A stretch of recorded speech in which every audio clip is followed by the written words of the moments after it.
The woman on the subway was dying, and the man in black decided she was worth starting a war for.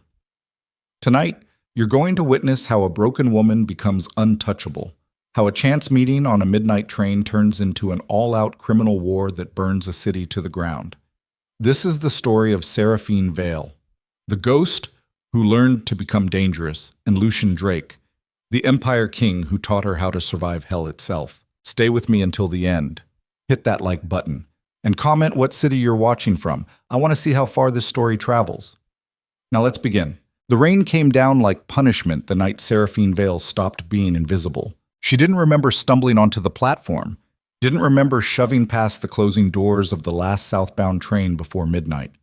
All she remembered was the wetness spreading across her ribs, warm at first, then cold, then nothing at all. Just the fluorescent lights overhead turning everything yellow sick, and her reflection in the subway window looking like something that should have died 5 years ago.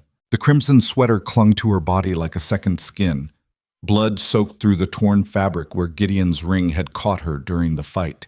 She pressed her palm against the wound and felt something hot leak between her fingers. The train lurched forward, her knees buckled. She grabbed the nearest pole and held on while her vision tunneled black at the edges. "Keep moving. Don't stop.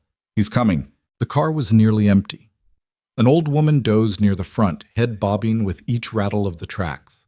2 teenagers sat in the back, tangled together like they'd forgotten the rest of the world existed. Nobody looked at Seraphine. Nobody ever looked at her. Except him. He sat 3 rows down, facing her. Black wool coat tailored so precisely it looked like armor. Dark hair swept back from a face carved from granite and cold fury. But it was the ink that caught her attention first, dragon scales climbing up his throat, disappearing beneath his collar like something alive, like something dangerous. His eyes were slate gray, unblinking, and they saw everything. Seraphine dropped her gaze immediately. Old instinct. 5 years of training screamed at her to make herself smaller, quieter, less. She sank into the corner seat and pulled her knees to her chest, trying to stop the shaking that rattled through her bones. The wetness at her side was spreading. She didn't have much time. Next stop. Get off. Disappear. But then the train slowed and Seraphine's entire body went rigid. Through the scratched window, she saw him on the platform. Gideon Rourke stood beneath a flickering light, rain streaming off his shoulders. That smile carved across his face like a knife wound. The same smile he'd worn the night he found her sleeping rough behind a dumpster 6 years ago. The same smile he'd used when he told her she was safe now, that he'd protect her, that all she had to do was trust him. The same smile he wore every time he reminded her that she belonged to him. Her breath stopped. The train doors hissed open. Gideon stepped inside. He moved like a man who'd never been told no in his life. Mid-40s, handsome in that clean-cut way that made people trust him instantly. Gray suit, no tie, wedding ring on his left hand even though his wife had left him 3 years ago. He scanned the car methodically, and when his eyes landed on Seraphine, his smile widened. "There you are," he said softly. "I was worried." Seraphine couldn't move, couldn't breathe.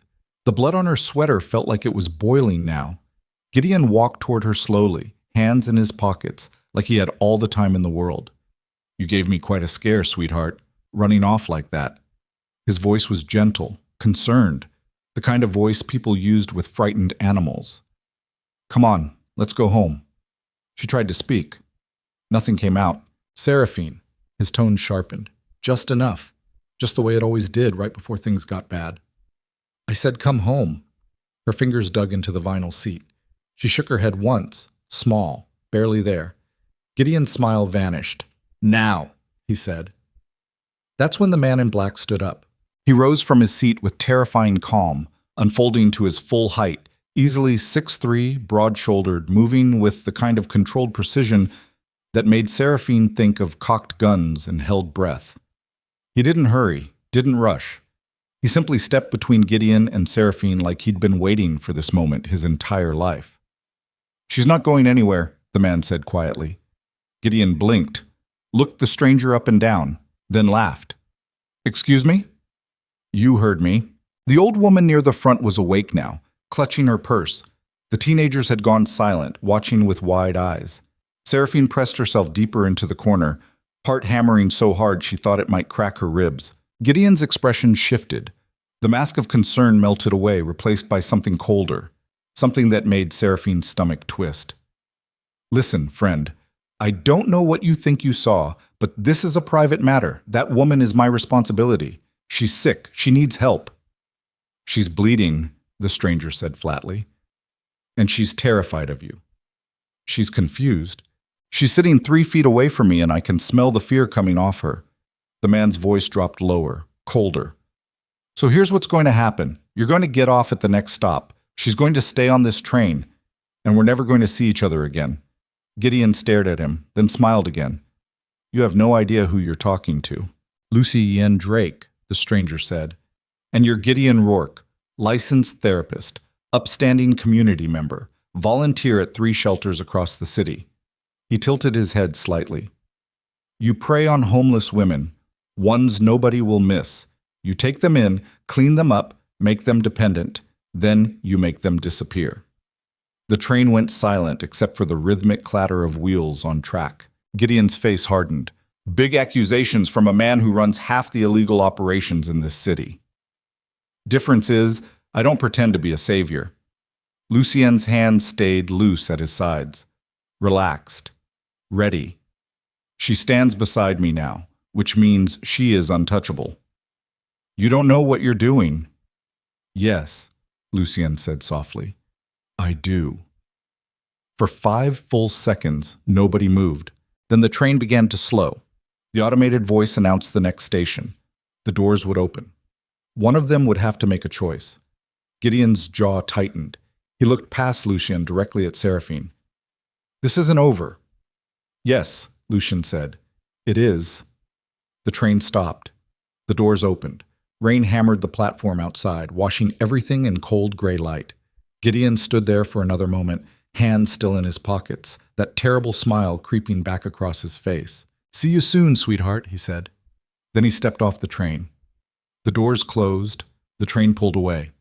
And Seraphine finally remembered how to breathe. She gasped, doubling over, clutching her side as the adrenaline drained out of her all at once.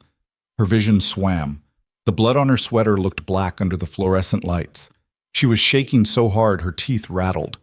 Lucien crouched in front of her, didn't touch her, just waited until she could focus on his face. How bad is it? He asked. I don't... The wound, how bad? She looked down, pulled her hand away from her ribs. Her palm was slick with red. I don't know. Can you stand? She nodded, tried. Her legs gave out immediately. Lucien caught her before she hit the floor, one arm around her shoulders, steadying her without pulling her close. His coat smelled like expensive wool and cigarette smoke. Next stop, he said. We get off. I have a car waiting. No. The word came out strangled. No, I can't. He'll find me. He won't. You don't understand. He always finds me. Always. He won't, Lucien repeated. Something in his voice made her believe him. Something cold and absolute. Not this time. The train rattled through the tunnel. Seraphine's breath came in short, sharp gasps. Her side was on fire. Her head felt like it was full of static, but she forced herself to look at the man holding her upright, this stranger with dragon ink and gray eyes who'd just stepped between her and the monster who'd owned her for 5 years. Why? She whispered. Lucien looked at her for a long moment. His expression didn't change. Because I know what it looks like when someone's dying, he said quietly. And you're not going to die tonight. The train began to slow again. Lucien helped her stand. Her legs were shaking, but they held. He kept one hand on her elbow, light, undemanding, ready to let go the second she pulled away. The doors opened onto another rain-soaked platform. No Gideon. No one at all. Come on, Lucien said. Seraphine took one step, then another. The world tilted sideways. She was going to fall. She was going to... A black sedan pulled up to the curb above them. The back door opened. A man in a dark suit stood beside it, scanning the area with professional efficiency. Boss? The man said. Hospital? Lucien asked, looking at Seraphine. She shook her head violently. No hospitals. My place then. Marcus, call ahead. Tell Vincent to prep the medical suite. Copy. They moved toward the car. Seraphine's vision was tunneling again. She could feel herself losing time. 1 second she was on the platform, the next she was in the back seat of the sedan, soft leather beneath her. The door closing, the world outside becoming muffled and distant. Lucien slid in beside her. Didn't crowd her space, just sat there, looking out the window as the car pulled into traffic. "What's your name?" he asked. "Seraphine." Her voice sounded like it was coming from underwater. "Seraphine Vale. How long has he had you?" 5 years? Something flickered across Lucien's face. Rage, maybe, or recognition. "You got away before. He found you." It wasn't a question. Seraphine nodded anyway. 3 times. "He always finds me. Not anymore." "You can't promise that." "Yes," Lucien said, turning to look at her. "I can." The car wove through midnight traffic. Rain hammered the roof. Seraphine's side was throbbing now, each heartbeat sending fresh waves of pain through her ribs. She pressed her palm against the wound and felt something warm and sticky leak between her fingers. "I don't understand," she whispered. "Why are you doing this?" Lucien was silent for a moment. Then, "You ever meet someone and know exactly what they've survived, just by looking at them?" Seraphine didn't answer. "I saw you," Lucien continued. "The way you tried to disappear into that seat, the way you flinched when he walked toward you, the way you looked at the door like you were calculating how fast you could run." He leaned back against the leather, eyes still fixed on her. "I know what that looks like. I used to look exactly the same way." The car turned onto a wide avenue. Streetlights blurred past the window. Seraphine could see her reflection in the glass, pale, blood-soaked, barely recognizable. A ghost. "Where are we going?" she asked. "Somewhere safe." "Nowhere safe." "Nowhere was safe," Lucien corrected. "That changes tonight." The sedan pulled up to a high-rise building that looked like it could cut the sky open. All black glass and steel, towering over the surrounding blocks like a cathedral of money and power. The driver parked in an underground garage. Security cameras tracked their movement. Armed men in suits nodded to Lucien as they passed. Seraphine's legs barely worked. Lucien had to half-carry her to a private elevator that opened with a keycard. The doors closed.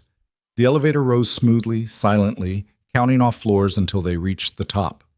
The penthouse. The doors opened onto a sprawling space that looked like it had been designed by someone who didn't care about comfort, only control. Floor-to-ceiling windows overlooked the entire city. Minimalist furniture, dark wood and darker metal, everything sharp-edged and precise. A man in his 60s waited by the windows. Wire-rimmed glasses, gray hair, medical bag in hand. He took one look at Seraphine and gestured toward a room off the main area. "Bring her here." Lucien guided Seraphine into what looked like a fully equipped medical suite. Clean white walls, examination table, cabinets full of supplies. The older man, Vincent, she remembered, pulled on latex gloves and nodded to Lucien. "I need to examine the wound. Can you help her with the sweater?" Seraphine flinched. Old instinct. Lucien stepped back immediately. "I'll be right outside." He left without another word. Vincent moved slowly, carefully, giving Seraphine time to adjust to his presence. "I'm not going to hurt you," he said quietly, "but that wound needs cleaning. You understand?" She nodded. "Can you lift your arms?" She tried. Pain screamed through her ribs. Vincent helped her ease the sweater off, revealing the gash along her left side. 4 inches long, jagged, still bleeding sluggishly. It looked worse than it was. Probably. Vincent cleaned the wound with steady hands. "This needs stitches. I can do it here, or we can go to a hospital. Your choice." "Here," Seraphine whispered. "All right, I'm going to numb the area first. You'll feel a pinch." The local anesthetic burned going in. Then blessed numbness spread through her side. Vincent worked quickly, professionally, his hands never shaking. 17 stitches. Clean, tight, precise. When he finished, he bandaged the wound and stepped back. "You'll need antibiotics, rest. No heavy lifting for at least 2 weeks." He looked at her with something that might have been compassion. "You're safe here. I promise." Seraphine didn't know how to respond to that. Vincent cleaned up and left. Seraphine sat on the examination table, wearing nothing but her jeans and a blood-stained bra, staring at the white walls. Her entire body ached. Her mind felt like it was full of broken glass. A knock at the door. "I have clothes," Lucien said from outside. "And water. Can I come in?" "Yes." He entered carrying a stack of clean clothes. Soft gray sweatpants, black t-shirt, wool socks. Set them on the table beside her without looking at her exposed skin. "These should fit. Bathroom's through that door if you want to clean up." "Thank you." He turned to leave. "Wait," Seraphine said. Lucien stopped. "What happens now?" He looked back at her, those gray eyes unreadable. "Now you sleep. Tomorrow we figure out what to do about Gideon Rourke. He won't stop. He never stops." "Good," Lucien said quietly. "Neither do I." Then he left her alone. Seraphine sat there for a long time, shaking. Eventually she forced herself to stand, to walk into the bathroom, to wash the blood off her hands, her face, her skin. The hot water felt like a dream, like something that happened to other people. She dressed in the clean clothes. They smelled like lavender detergent, like normalcy, like a life she couldn't remember ever having. When she came out, Lucius was standing by the windows, backlit by the city lights. He'd removed his coat. The dragon ink extended all the way down his left arm, coiling around his bicep and forearm in intricate patterns. Scales and smoke and something that looked like fire.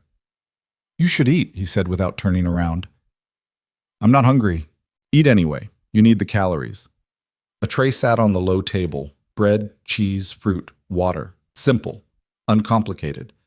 Seraphine's stomach twisted at the sight of it, but she forced herself to sit down and take a small bite. Then another. Her body remembered hunger, even if her mind couldn't process it. Lucien finally turned to face her. "I need to know what I'm dealing with. How did you meet him?" Seraphine's throat tightened. "Does it matter?" "Yes." She set down the bread, stared at her hands. "I was homeless, 18, sleeping in shelters when I could. He found me outside a clinic, said he was a therapist, said he helped people like me." The words tasted bitter. "He gave me a place to stay, food, safety. I thought—" She stopped, swallowed hard. "I thought he was helping." "And then?" "Then he told me I owed him, that he'd given me everything, that without him I'd be dead, that I belonged to him." Her hands were shaking again. "Every time I tried to leave, he found me. Every time. And it got worse." Lucien's expression didn't change, but something in his eyes went colder. "He hurt you. He controlled me, every minute, every breath. He broke me down until I stopped existing." Seraphine looked up at him. "Tonight was the first time in 5 years I fought back. He was going to—" She stopped, couldn't finish. "You don't have to say it. He was going to kill me, eventually. I could see it. So I grabbed the kitchen knife and I didn't think. I just ran." The penthouse went silent except for the rain hammering the windows. Lucien walked over and sat across from her. Not too close, just near enough that she could see his face clearly. "Gideon Rourke is a predator," he said quietly. "He's been doing this for years. The police won't touch him because he's connected. He knows judges, lawyers, people who matter." His jaw tightened. "But he made a mistake tonight." "What mistake?" "He let you get on my train." Seraphine stared at him. "I don't understand. You don't know me. Why would you risk anything for—" "Because I recognize what you are," Lucien interrupted. "A survivor who's tired of running, someone who's done being afraid." He leaned forward slightly. "And because men like Gideon Rourke need to be reminded that some people are untouchable." "I'm not untouchable. I'm nobody. Not anymore." The certainty in his voice made something crack open inside Seraphine's chest. She wanted to believe him, wanted to believe that tonight could actually be different. But 5 years of conditioning screamed at her that this was temporary, that Gideon would come, that she'd be dragged back, that nothing ever really changed. "He'll come for me," she whispered. "Let him," Lucien said. The rain slowed to a drizzle. The city lights glittered below them like scattered stars. Seraphine finished eating without tasting any of it. Her body was exhausted, running on fumes and adrenaline, but her mind wouldn't stop spinning. "Where do I sleep?" she finally asked. "There's a guest room down the hall. Second door on the left. It locks from the inside." Of course it did. Seraphine stood slowly, testing her balance. The stitches pulled tight across her ribs. She walked toward the hallway, then stopped and looked back at Lucien. He was still sitting there, watching her with those unreadable gray eyes. "Why did you say that?" she asked. "On the train. That I stand beside you." Lucien was quiet for a moment. "Because I meant it." "You don't even know me." "I know enough." Seraphine wanted to ask more. Wanted to understand what kind of man stepped into a stranger's nightmare without hesitation. But exhaustion was pulling her under, dragging her down into darkness. She nodded once and disappeared into the hallway. The guest room was simple.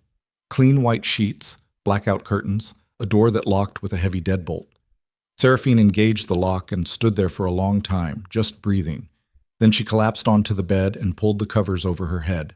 For the first time in 5 years, she fell asleep without fear clawing at her throat. She dreamed of drowning, of hands pulling her under, of Gideon's smile carved into the darkness like a wound that wouldn't stop bleeding. She woke gasping, drenched in sweat, heart hammering. The room was black, silent. She couldn't remember where she was, couldn't remember. Then it came back. The train, Lucien, the penthouse. She was safe. The thought felt surreal, impossible. Seraphine lay there in the darkness, listening to the sound of her own breathing. Somewhere outside, the city hummed with life.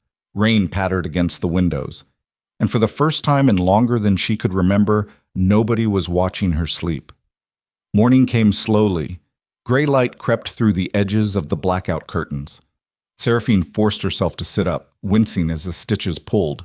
Her side throbbed dully. Her head felt clearer, though, less like broken glass. She found a bathroom attached to the guest room, showered carefully, keeping the bandage dry. Found clean clothes folded on the counter. Someone had left them there while she slept. Black jeans, soft gray sweater, they fit perfectly. When she emerged, the penthouse was quiet. Lucien sat at the dining table, laptop open, coffee steaming beside him. He glanced up when she entered. "How's the wound?" "Sore. But okay." "Coffee?" "Please." He poured her a cup without asking how she took it. Black? No sugar. Somehow, he'd guessed right. Seraphine sat across from him and wrapped her hands around the warm ceramic. "What happens now?" she asked. Lucien closed the laptop. "That depends on what you want." "I want—" She stopped.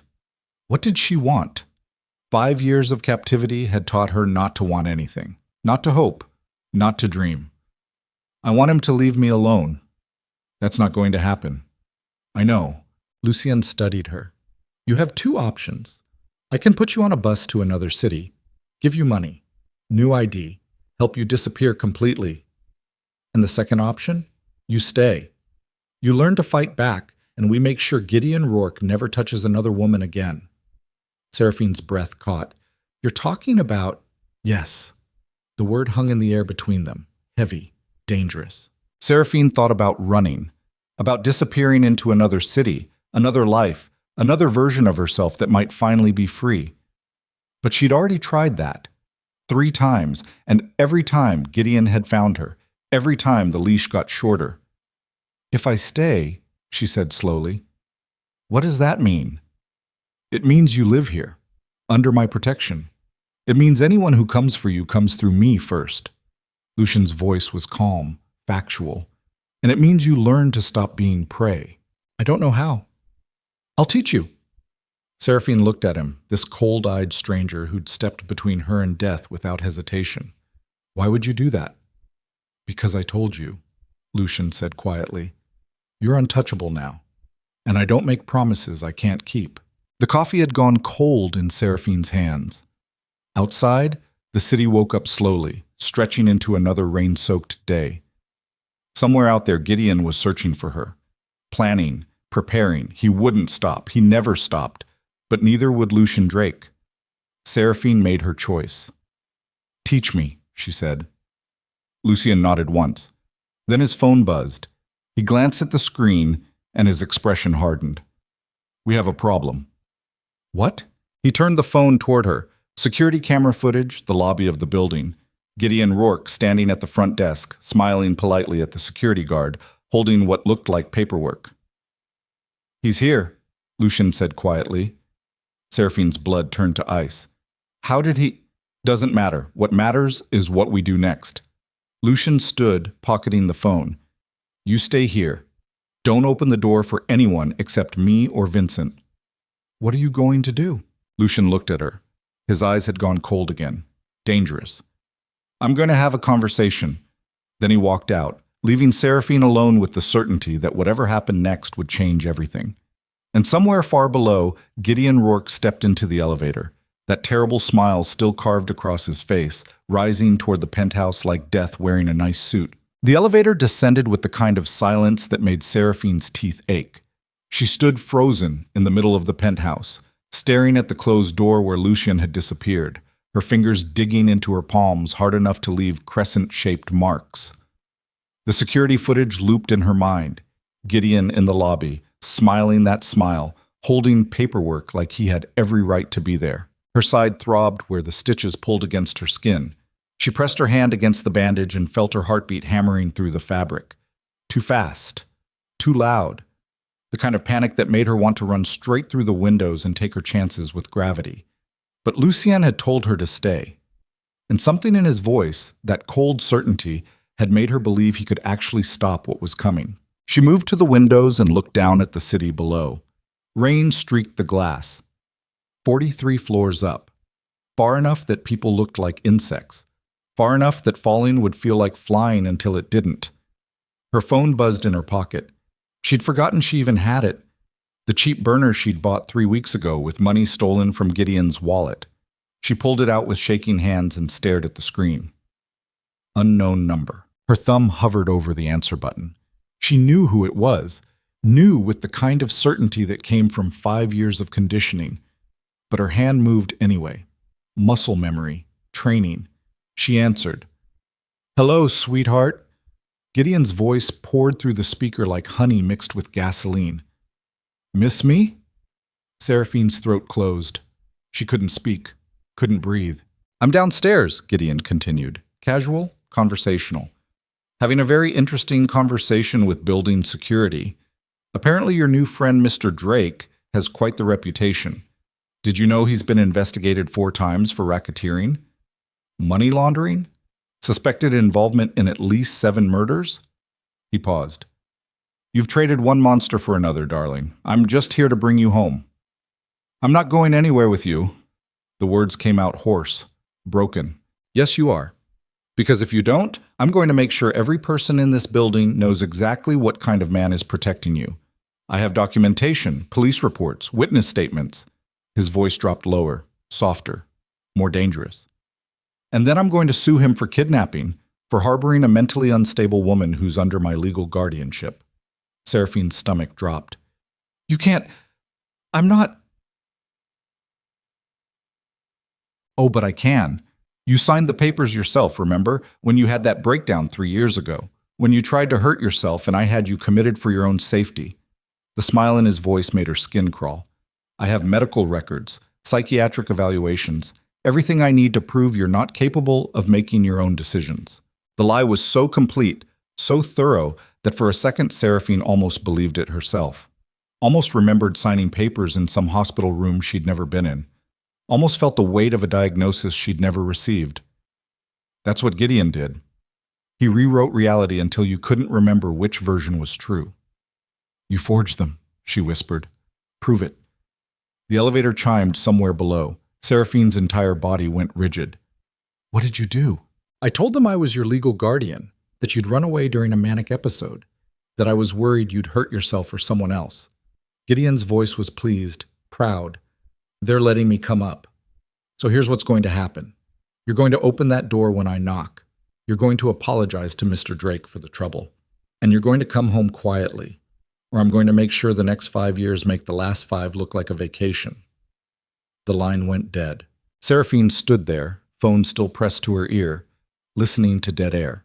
Her vision tunneled. Her breath came in short, sharp gasps that made her ribs scream. The stitches felt like they were tearing open. She'd been so stupid, so goddamn stupid to think one night could change anything, that a stranger with dragon ink and cold eyes could actually protect her from a man who'd spent 5 years learning exactly how to break her. The deadbolt on the front door rattled. Seraphine spun around, her legs locked. Every instinct screamed at her to run, but there was nowhere to go. Just windows and a 43-floor drop. The door opened. Lucien stepped inside. Alone. His expression was carved from stone, but there was something in his eyes that looked like barely contained violence. He closed the door behind him and engaged 3 separate locks. "He's in the building," Seraphine said. Her voice came out strangled. "I know. He has paperwork. Says I'm under his guardianship. Says he can—" "I know," Lucien repeated. He crossed to the bar and poured 2 fingers of whiskey into a crystal glass. Drank it in one swallow. He showed security everything. Medical records, court orders, a signed affidavit claiming you're a danger to yourself. Seraphine's knees buckled. She caught herself on the back of the couch. "Then I have to go. I have to. If he calls the police—" "He's not calling the police." "You don't know that." "Yes," Lucien said quietly. "I do. Because if he wanted you back legally, he would have gone straight to the authorities. Instead, he came here, to my building, with forged documents and threats." He set the glass down hard enough that crystal rang against marble. "He's gambling that I'll hand you over to avoid attention." "Won't you?" Lucien looked at her, really looked at her. Those gray eyes cut through every layer of panic and conditioning until Seraphine felt stripped raw. "What did I tell you last night? That I was untouchable. And? That you don't make promises you can't keep. Then why the fuck would you think I'd give you back to him?" The words hit like a slap. Not cruel, just blunt. Honest in a way that made Seraphine's throat tighten. She sank onto the couch before her legs gave out completely. "He always wins," she whispered. "Always. I don't know how he does it, but he always finds a way. Not this time. You keep saying that, but you don't understand. He's been doing this for years. He knows people, judges, lawyers. He's careful, methodical. He doesn't leave evidence. He doesn't make mistakes." "He made one last night," Lucien said. "He let you live." A knock echoed through the penthouse. 3 sharp raps against the door. Seraphine's entire body went rigid. She knew that knock. The rhythm. The pressure. The way Gideon always made it sound polite, even when it was a threat. Lucien moved toward the door with that same terrifying calm. He didn't hurry, didn't rush, just walked across the room like he had all the time in the world. Seraphine wanted to scream at him to stop, to not open it, to let Gideon stand out there forever. But Lucien unlocked the deadbolts and pulled the door open. Gideon stood in the hallway wearing a pressed gray suit and that smile. That fucking smile that made Seraphine want to claw her own skin off. He held a leather folder in one hand. Behind him stood a building security guard looking uncomfortable. "Mr. Drake," Gideon said pleasantly. "Thank you for agreeing to see me. I apologize for the inconvenience, but I'm here to collect my patient." "She's not your patient," Lucien said. "Actually, she is. I have the documentation right here." Gideon opened the folder and pulled out a stack of papers. Guardianship order, psychiatric evaluation, medical power of attorney, all properly filed and notarized. Lucien didn't look at the papers. "Get out. I understand you're trying to help, Mr. Drake, but Seraphine is mentally ill. She's a danger to herself and possibly others. She needs professional care, not—" He gestured vaguely at the penthouse. "Whatever this is." "She's bleeding because you stabbed her," Lucien said flatly. "I saw the wound. I know what knife work looks like." Gideon's smile never wavered.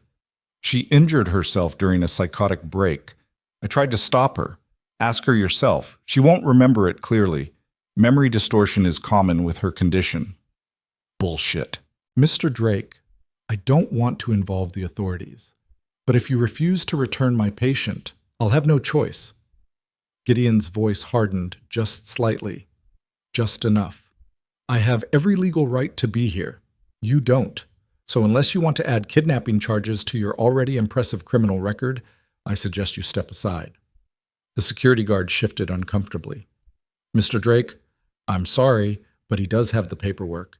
If she's under his care—" "She's not," Lucien said without breaking eye contact with Gideon. "And if you don't get back in that elevator right now, you're going to regret what happens next." The guard looked between them, swallowed hard. "Sir, I don't want any trouble." "Then leave." The guard hesitated, then backed toward the elevator.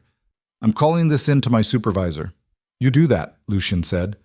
The elevator doors closed. The hallway went silent except for the hum of fluorescent lights. Gideon's smile widened. Alone at last! Now, we can do this the easy way, or…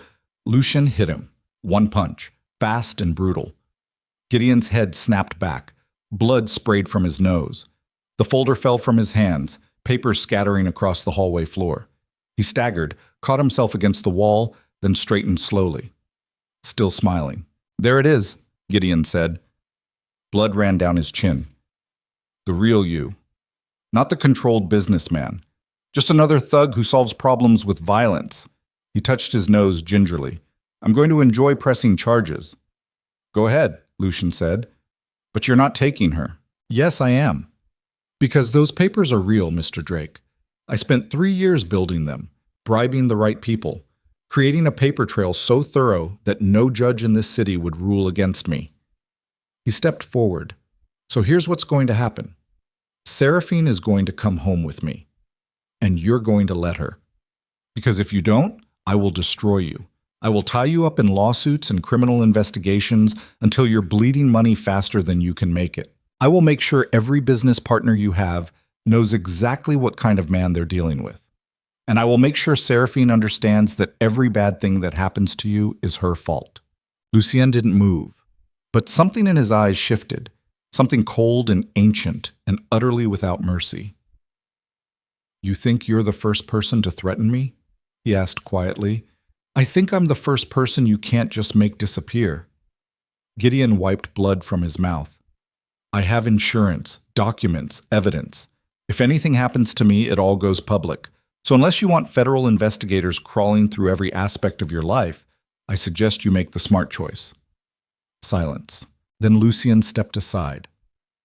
Seraphine's entire world stopped. She couldn't process what she was seeing, couldn't understand why Lucien was moving out of the doorway, why he was letting Gideon… Seraphine, Gideon called into the penthouse. Come here, sweetheart. Her legs wouldn't move. She sat frozen on the couch, staring at the two men in the hallway. Lucien's back was to her now. She couldn't see his face, couldn't read his expression. He'd given up, just like everyone always did, just like she'd known he would. Seraphine, Gideon said again, harder this time. Now! Her body moved on autopilot. 5 years of training. Stand, walk, obey. She crossed the penthouse on legs that felt like they belonged to someone else. Got close enough to see Gideon's blood-smeared smile.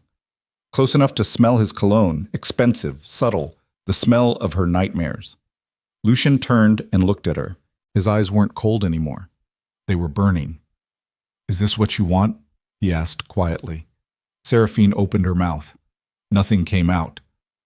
I need to hear you say it, Lucien continued, because the second you walk out that door with him, my protection ends. You understand? I can't help you if you choose to leave. She's not choosing anything, Gideon said. She's coming home where she belongs. Shut the fuck up. Lucien didn't look at him, just kept his eyes locked on Seraphine. Yes or no? Do you want to go with him? Did she want to go? Of course she didn't want to go. But what choice did she have? Gideon had won. He'd built a cage so complete that even running didn't matter anymore. The papers were real. The guardianship was real. Fighting would only make it worse. It always made it worse. Her voice broke. I don't have a choice. Yes, you do. No, I don't. He has… The papers are… Fuck the papers, Lucien said. I'm asking what you want. Seraphine looked at Gideon, at that smile that promised pain wrapped in concern. Then back at Lucien, at those burning gray eyes that saw her, really saw her, for the first time in 5 years. And something inside her chest cracked open. I want to stay, she whispered. Gideon's smile vanished.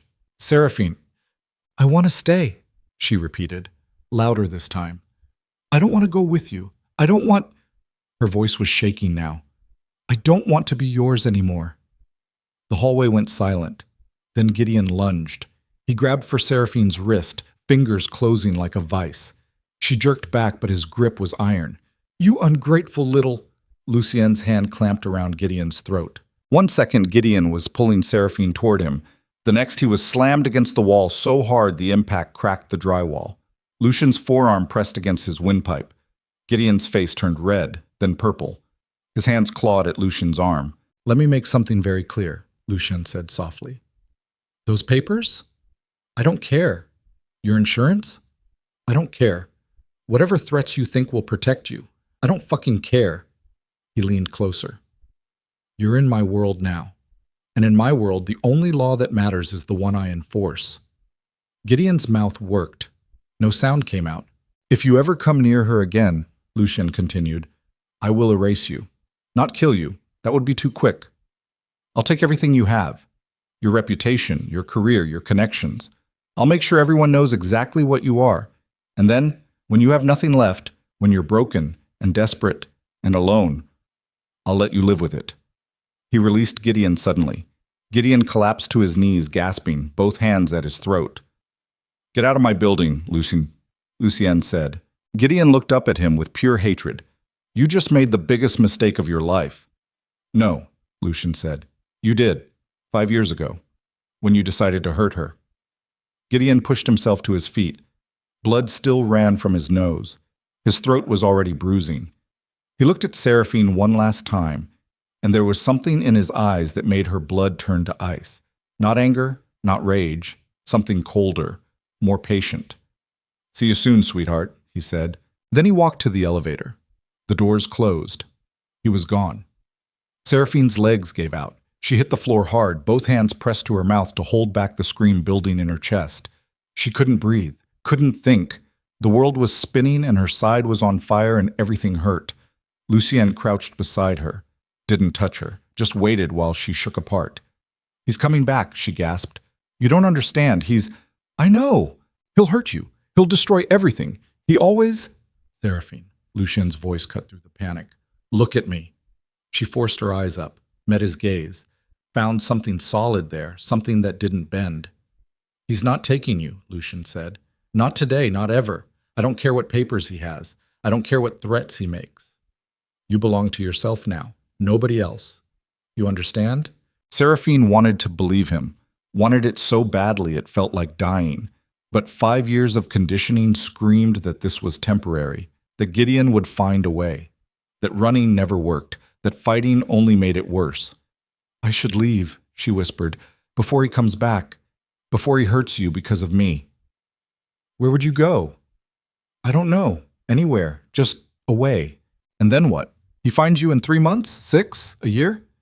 Lucien shook his head. You've been running your whole life. How's that working out? Better than staying and watching people die because of me. Nobody's dying. You don't know that. Yes, Lucien said. I do. Because I'm not some scared kid on the street. I'm not an easy target. I'm the thing that scares other monsters. He stood and offered her his hand. So you can run if you want. I won't stop you. But if you stay, I'm going to teach you how to stop being afraid. Seraphine stared at his outstretched hand. Calloused. Scarred. The hand of someone who'd survived things she couldn't imagine. She thought about taking it, about trusting someone who'd already done more for her than anyone in her entire life. But trust was a luxury she couldn't afford. She pushed herself to her feet without help. Her side screamed, the stitches pulled tight, but she stood on her own. Teach me, she said. But don't expect me to trust you. Something that might have been respect flickered across Lucien's face. Fair enough. He closed the penthouse door and engaged all the locks. Seraphine stood in the middle of the room, shaking, waiting for her heart to slow down. It didn't. Outside the windows, the city stretched out gray and indifferent.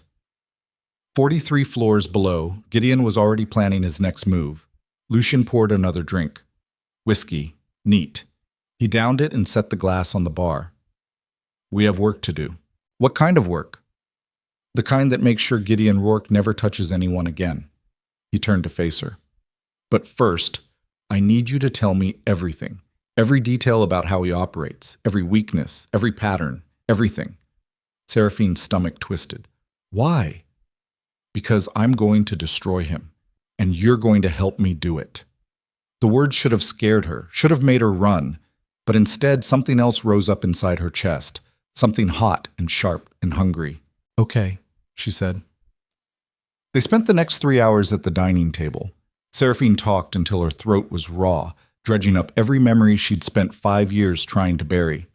Lucien listened without interrupting, taking notes in neat handwriting that didn't match his brutal exterior. She told him about the other women, the ones who'd come before her, the ones Gideon had broken so completely they'd simply disappeared. She told him about the basement room where he kept his files, documentation on every victim, insurance against anyone trying to expose him.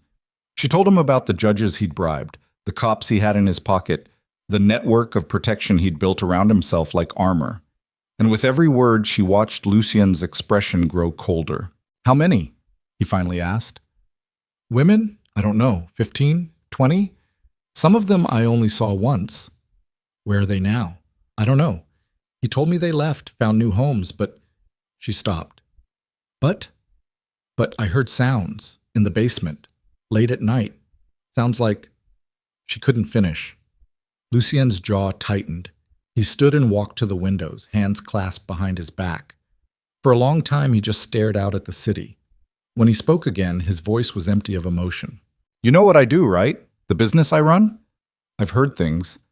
Then you know I'm not a good person. I've hurt people, killed people, built an empire on violence and fear. He turned to look at her. But I have rules, lines I don't cross. And men like Gideon Rourke? His expression was carved from ice. They're the reason I learned how to be dangerous. Seraphine didn't know what to say to that. I need you to understand something, Lucien continued. What I'm about to do, it's going to get messy. There will be consequences. Retaliation, violence. And I can't guarantee your safety through all of it. But I can guarantee that if we do this right, Gideon Rourke will never hurt anyone again. You're going to kill him. Maybe. Or maybe I'm going to do something worse. What's worse than death? Lucien smiled. It was the coldest thing Seraphine had ever seen. Living with what you've done, watching everything you built collapse, knowing that everyone sees you for what you really are. He crossed back to the table. Death is easy. Exposure is forever. Seraphine thought about that. Thought about Gideon losing everything the way he'd made her lose everything. About him understanding what it felt like to be helpless, exposed, broken. I want to help, she said. You are helping just by telling me, no. I mean, I want to actively help. I want to be part of whatever you're planning. Lucien studied her. You're not ready. I know. That's why you're going to train me. Training takes time. Then we have time, because I'm not running anymore. Seraphine met his eyes. You said I need to stop being afraid. So teach me how. For the first time since she'd met him, Lucien looked genuinely surprised. Then something that might have been approval crossed his face. All right, but we do this my way. You follow my rules. You don't improvise. You don't take stupid risks. Understood? Understood. Good. We start tomorrow, 6 a.m. Gym is on the 40th floor. What happens tomorrow? You learn how to throw a punch that actually hurts. The rest of the day blurred past in a haze of exhaustion and adrenaline. Seraphine tried to eat, managed a few bites before her stomach rebelled, tried to rest, couldn't stop seeing Gideon's face, that smile, that promise in his eyes. See you soon, sweetheart. Vincent came back in the evening to check her stitches, declared them healing well, left antibiotics and pain medication. Seraphine took both and felt nothing change. The pain in her side was manageable. The pain in her head was not. Night fell. The city lights below turned everything into a constellation of amber and white. Seraphine stood at the windows, forehead pressed against the cold glass, watching traffic crawl through rain-slicked streets. You should sleep, Lucien said behind her. She didn't turn around. Can't. The pills Vincent left won't help. Silence. Then footsteps. Lucien came to stand beside her, also looking out at the city. His reflection in the glass looked like a shadow wearing human skin. 5 years is a long time, he said quietly. Yeah. And one conversation isn't going to make it go away. I know.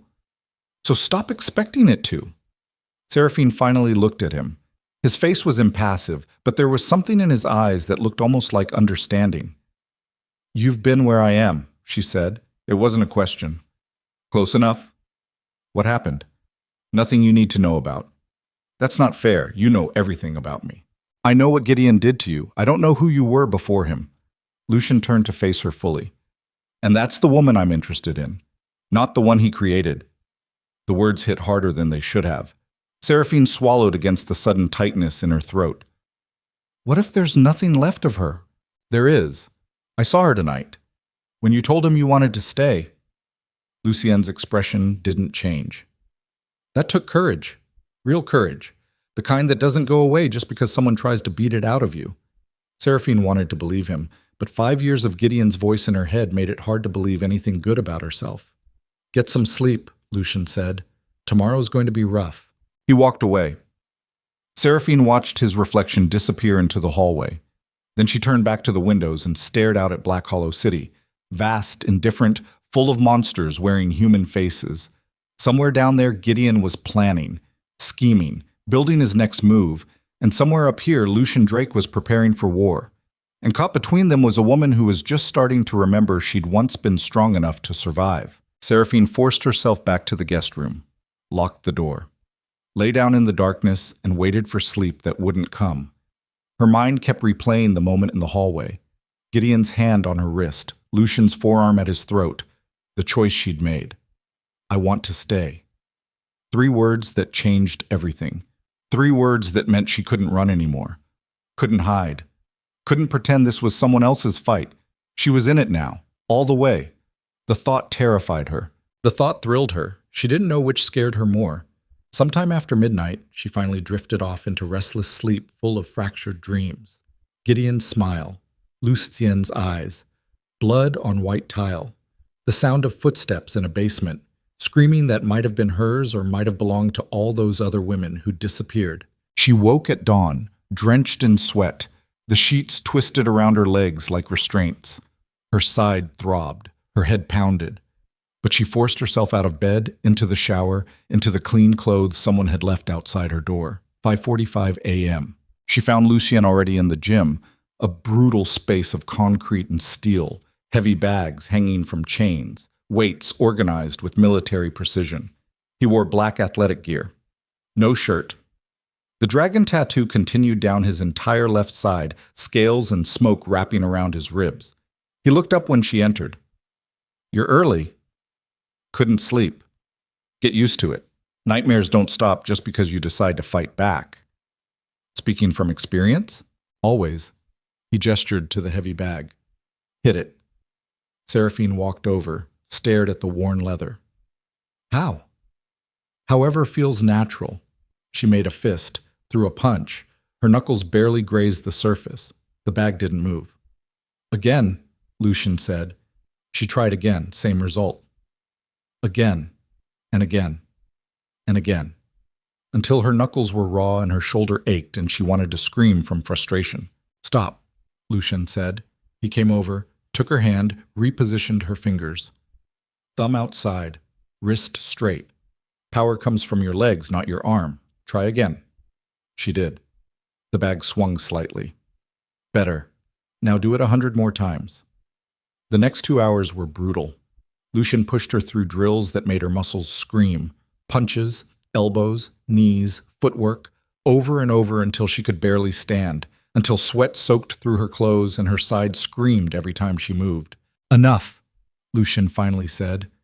Seraphine collapsed against the wall, gasping. Her stitches hadn't torn, but they felt close. Everything hurt. You did well, Lucien said. I can barely move.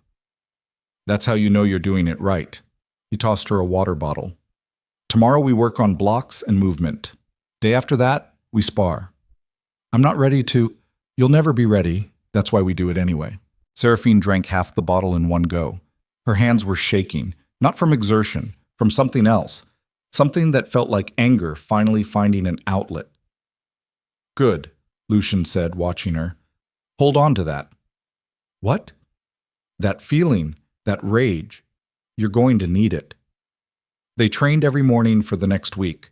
Seraphine's body adapted slowly, reluctantly. The bruises multiplied, the stitches healed. And somewhere underneath all the pain, something shifted, something hardened. She stopped flinching when Lucien moved suddenly, started anticipating his strikes. Learned to hit back with intent instead of fear. It wasn't much, but it was something. On the 8th day, Lucien's phone rang during their session. He glanced at the screen and his expression darkened. "What?" Seraphine asked. He answered, listened. His jaw tightened. "When?" Pause. "How many?" Another pause. "I'll be there in 20 minutes." He hung up. "What happened?" Seraphine asked again. Lucien looked at her, and for the first time since she'd met him, she saw something that looked like real anger burning behind his eyes. "Gideon Rourke just filed a missing persons report," he said, "claiming you were abducted from a mental health facility.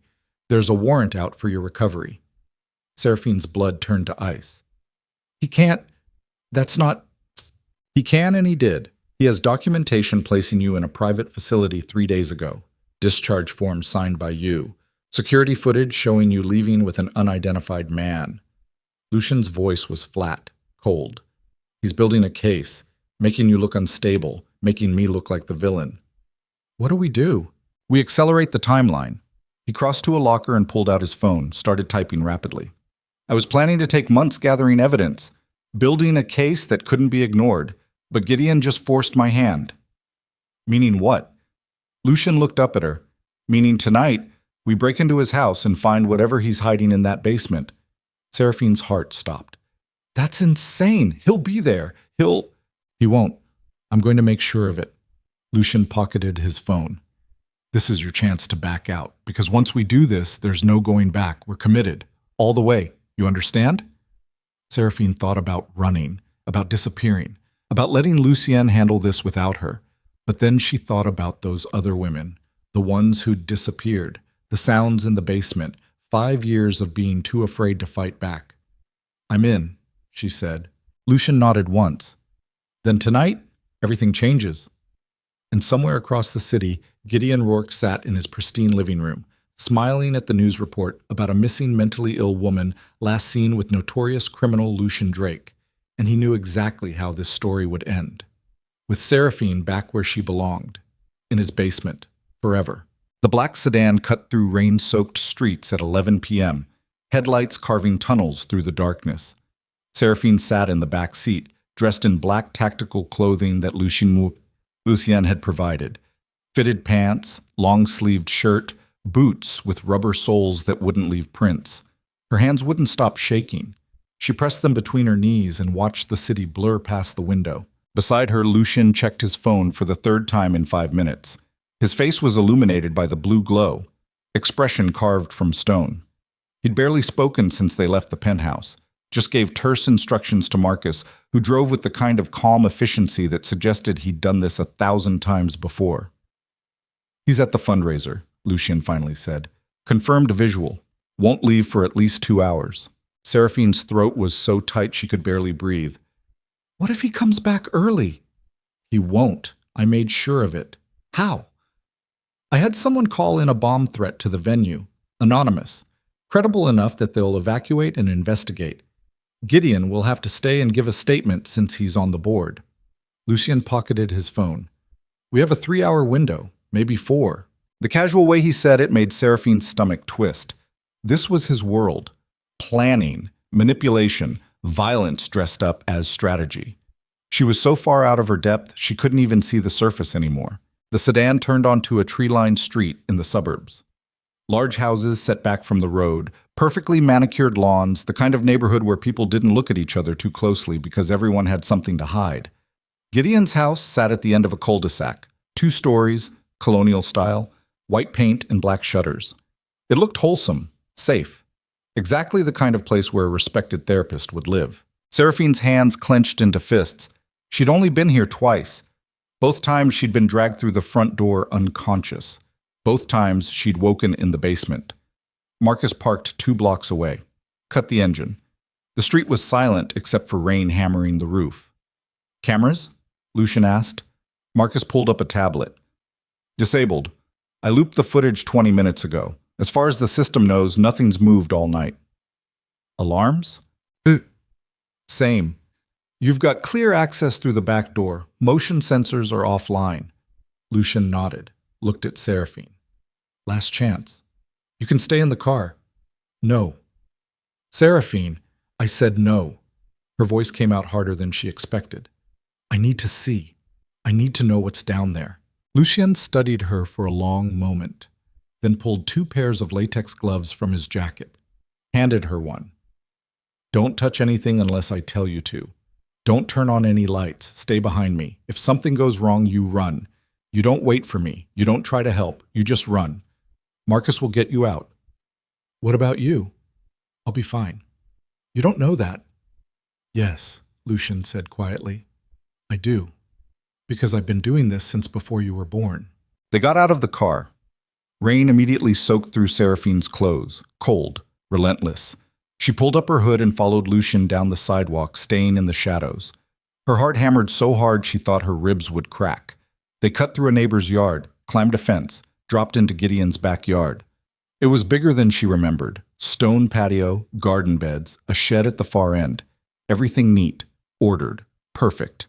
Lucien moved to the back door, pulled out a set of lockpicks, worked for 30 seconds. The lock clicked. The door swung open silently. They stepped inside.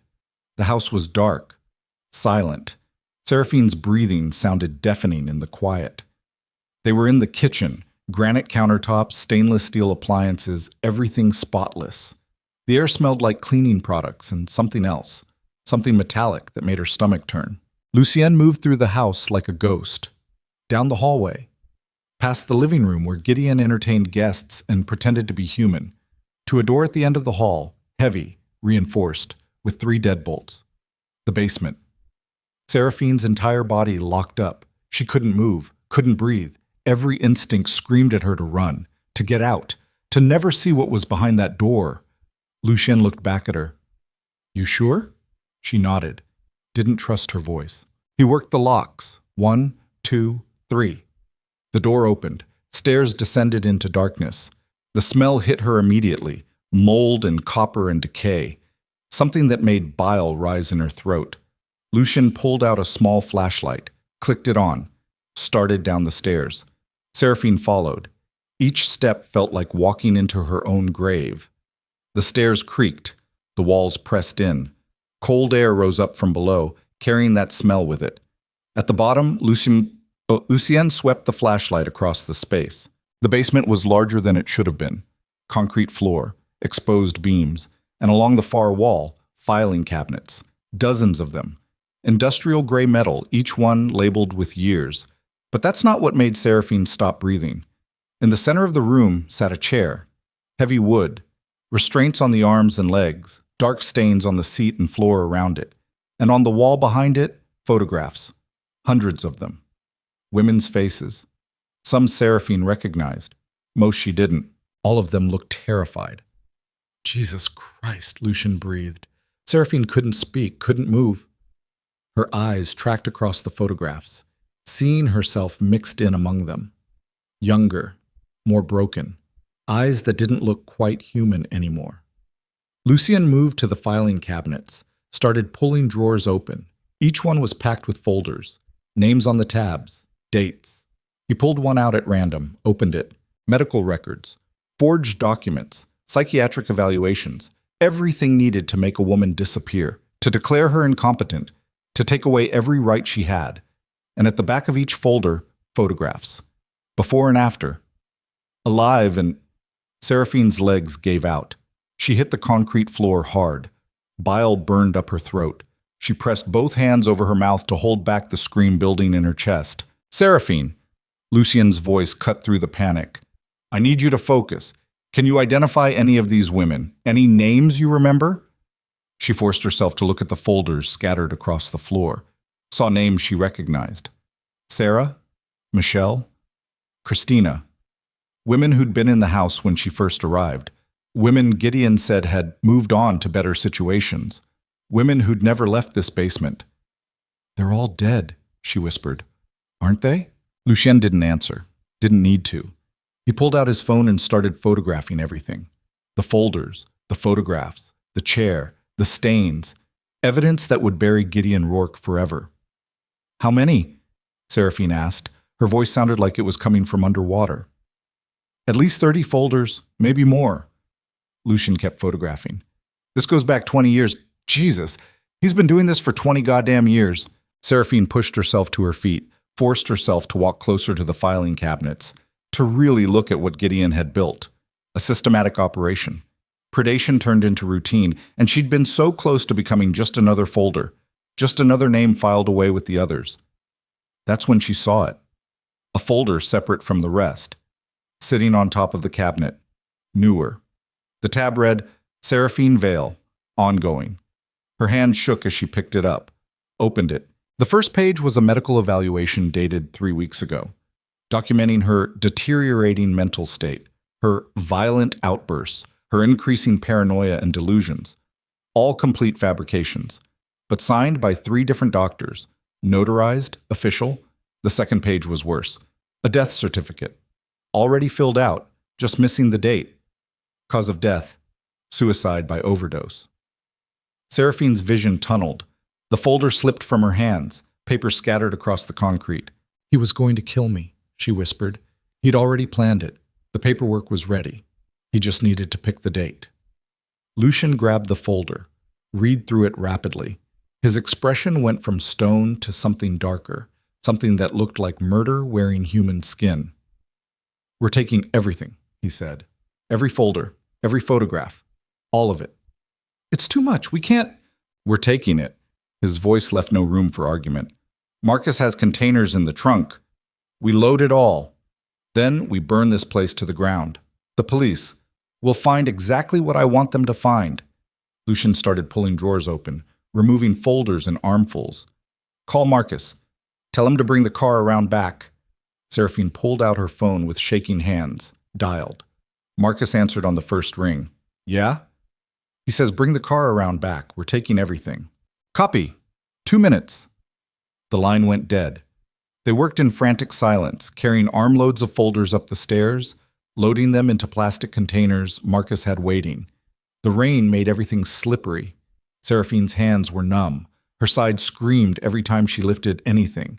But she couldn't stop moving, couldn't stop thinking about all those women, all those lives erased. She could have been one of them, should have been one of them. On her 4th trip down to the basement, she saw something they'd missed. A door in the corner, small, recessed, easy to overlook. Lucien, she called. There's another room. He came over, tried the handle, locked. He pulled out his picks again. The lock was more complex this time. It took him almost 3 minutes. When it finally clicked open, he pushed the door slowly. The smell that came out made them both stagger back. Death. Unmistakable. Recent. Lucien pulled his shirt up over his nose and mouth, stepped inside. His flashlight swept across a space not much bigger than a closet. Concrete walls, a drain in the floor, and a body. Female, maybe mid-20s, wrapped in plastic sheeting. Seraphine could see blonde hair through the clear material, pale skin, eyes open and clouded. She'd been dead less than a week. Seraphine backed away, hit the wall, slid down to the floor. Her entire body was shaking so hard her teeth rattled. This was real. This was what Gideon did, what he'd been doing for 20 years while everyone called him a pillar of the community. Lucien came out of the room, closed the door, pulled out his phone and made a call. I need cleanup, he said, and I need it fast. Pause. Because there's a body. Fresh. Another pause. No, we're taking the evidence, but I need this scene documented before we leave. Full forensics, anonymous tip to the police. Make sure they can't ignore it. He listened for a moment. 30 minutes. That's all I can give you. He hung up, looked at Seraphine. Can you stand? She nodded, forced herself upright. Her legs felt like water. We need to move faster, Lucien said. My people will be here in 30 minutes. We need everything out before then. They worked like machines, up and down the stairs, loading containers. Seraphine's mind went numb. She stopped thinking, just moved, lifted, carried. Her hands were blistered. Her side was bleeding again. She could feel the stitches tearing, didn't care. 28 minutes later, the last container was loaded into the sedan. Marcus closed the trunk, looked at Lucien. Clean team's 3 minutes out. Good. Let's go. They climbed into the car. Marcus drove away from the house at normal speed. Nothing suspicious, just another car in the rain. 2 blocks away, they passed a white van heading in the opposite direction. No markings. Tinted windows. The cleanup team. Seraphine turned to look back at Gideon's house. Dark. Silent. Hiding 20 years of death. In a few hours, the police would get an anonymous tip. They'd find the body, find the room, find evidence that would destroy Gideon Rourke's entire life. It should have felt like victory. Instead, it felt like standing on the edge of a cliff, waiting to fall. They were halfway back to the penthouse when Lucien's phone rang. He looked at the screen, frowned, answered. What? Pause. His expression hardened. When? Another pause. Are you sure? He listened for a long moment, then his jaw tightened. Understood. He hung up, looked at Marcus. Change of plans. Take us to the safe house. Why? Seraphine asked. What happened? Lucien turned to her, and for the first time since she'd met him, she saw something in his eyes that looked like real concern. Gideon left the fundraiser 2 hours ago, he said. We just got confirmation. He went straight home. Seraphine's blood turned to ice. But it means he knows we were there. It means he's seen what we took. Lucien's voice was calm, too calm. And it means he's about to do something desperate. The sedan accelerated. Rain hammered the windshield. Seraphine couldn't breathe. They'd taken everything, every piece of evidence, every folder. But Gideon had seen. He knew. And if she knew one thing about Gideon Rourke, it was that he always had a backup plan. What do we do? She asked. We disappear. Tonight. Both of us. Lucien was already typing on his phone. I have a place upstate, secure, off the grid. We hole up there while my people analyze what we took, build the case, make it airtight. And then? Then we destroy him. It sounded simple, logical, except Seraphine knew better, knew that men like Gideon didn't go down easy, that he'd already be planning his countermove, that running only bought them time. The safe house was a nondescript building in an industrial area. No neighbors, no surveillance. Marcus parked in an underground garage and led them to an elevator that required 3 different keycards to operate. They rode up in silence. The apartment was functional, bare, furniture that looked like it came from a catalog, windows that didn't open, multiple exits. The kind of place designed for hiding, not living. You'll be safe here, Lucien said. I need to meet with my people. Go over what we found. Marcus stays with you. Don't leave. Don't call anyone. Don't even look out the windows. How long? 4 hours, maybe 6. He pulled out a handgun, checked the magazine, held it out to her. Do you know how to use this? Seraphine stared at the weapon. Black metal, cold, heavy. No. Safety's here. Point and pull the trigger. Don't aim for center mass. Aim for the legs. Harder to kill someone by accident that way. He pressed it into her hand. You only use this if someone comes through that door who isn't me or Marcus. Understood? She nodded. The gun felt wrong in her hand. Foreign. Lucien held her gaze for a moment, then left without another word. The door closed. Locks engaged. Marcus took up position by the window, watching the street below. Seraphine sank onto the couch, set the gun on the table in front of her, stared at it. Her hands wouldn't stop shaking. The adrenaline was draining away, leaving nothing but exhaustion and horror. She kept seeing those folders, those photographs, that body in the plastic sheeting. She'd been so close, so fucking close to ending up exactly like that. Time crawled. Seraphine couldn't sleep, couldn't think, just sat there while her mind replayed everything they'd found. Marcus remained motionless by the window, not speaking, not moving, just watching. Around 3 a.m., Seraphine's phone buzzed.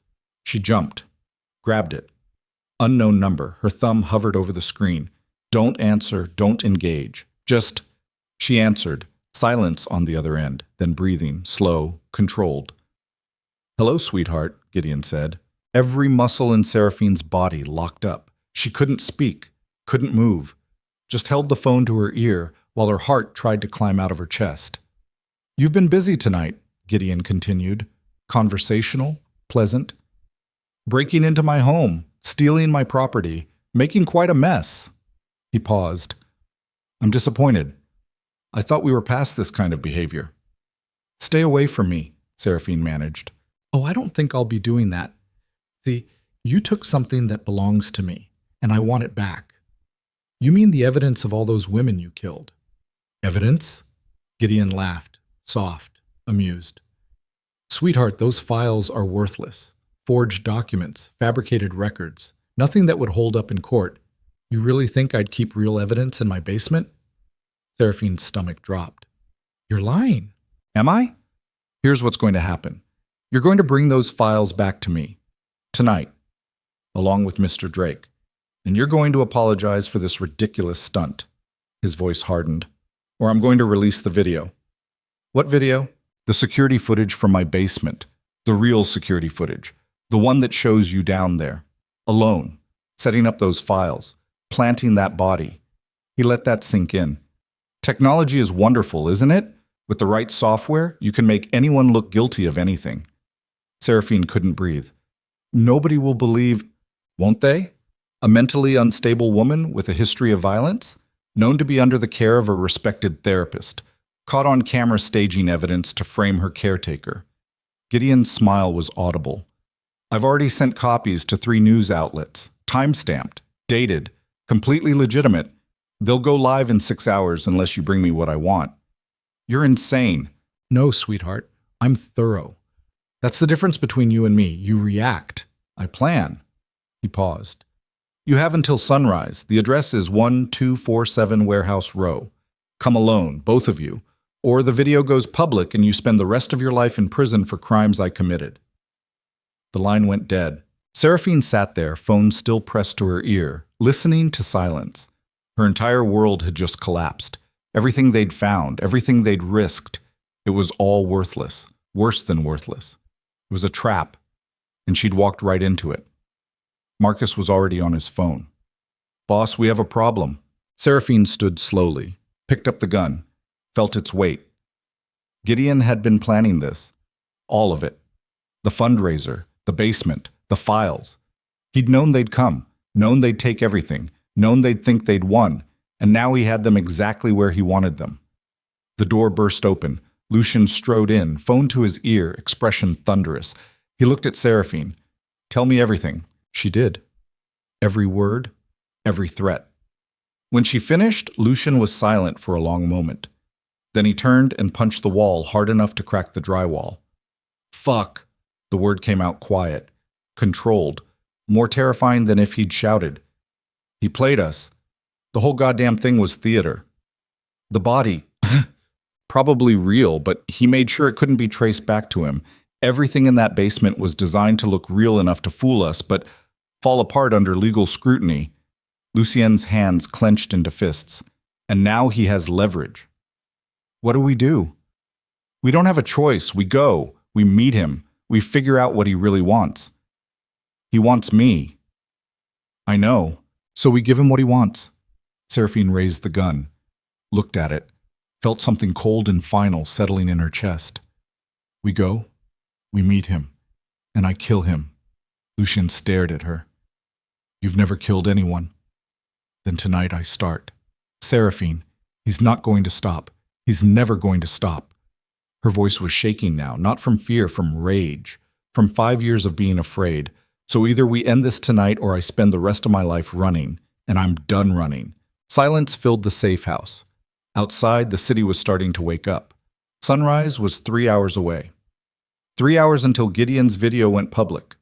3 hours until Seraphine's life was destroyed forever, unless she destroyed him first. Lucien looked at Marcus. Get the car. Boss, this is a trap. I know. Get the car anyway. Marcus hesitated, then nodded and left. Lucien turned back to Seraphine, took the gun from her hands, checked it again, handed it back. You stay behind me. You don't take any shots unless I tell you to. You don't improvise. You follow my lead exactly. Understood? Understood. And Seraphine? He caught her chin, made her look at him. If something goes wrong, if this goes sideways, you run. You don't try to save me. You don't try to be a hero. You just run and you don't stop. Promise me. She wanted to argue, wanted to say she wouldn't abandon him, but the look in his eyes stopped her.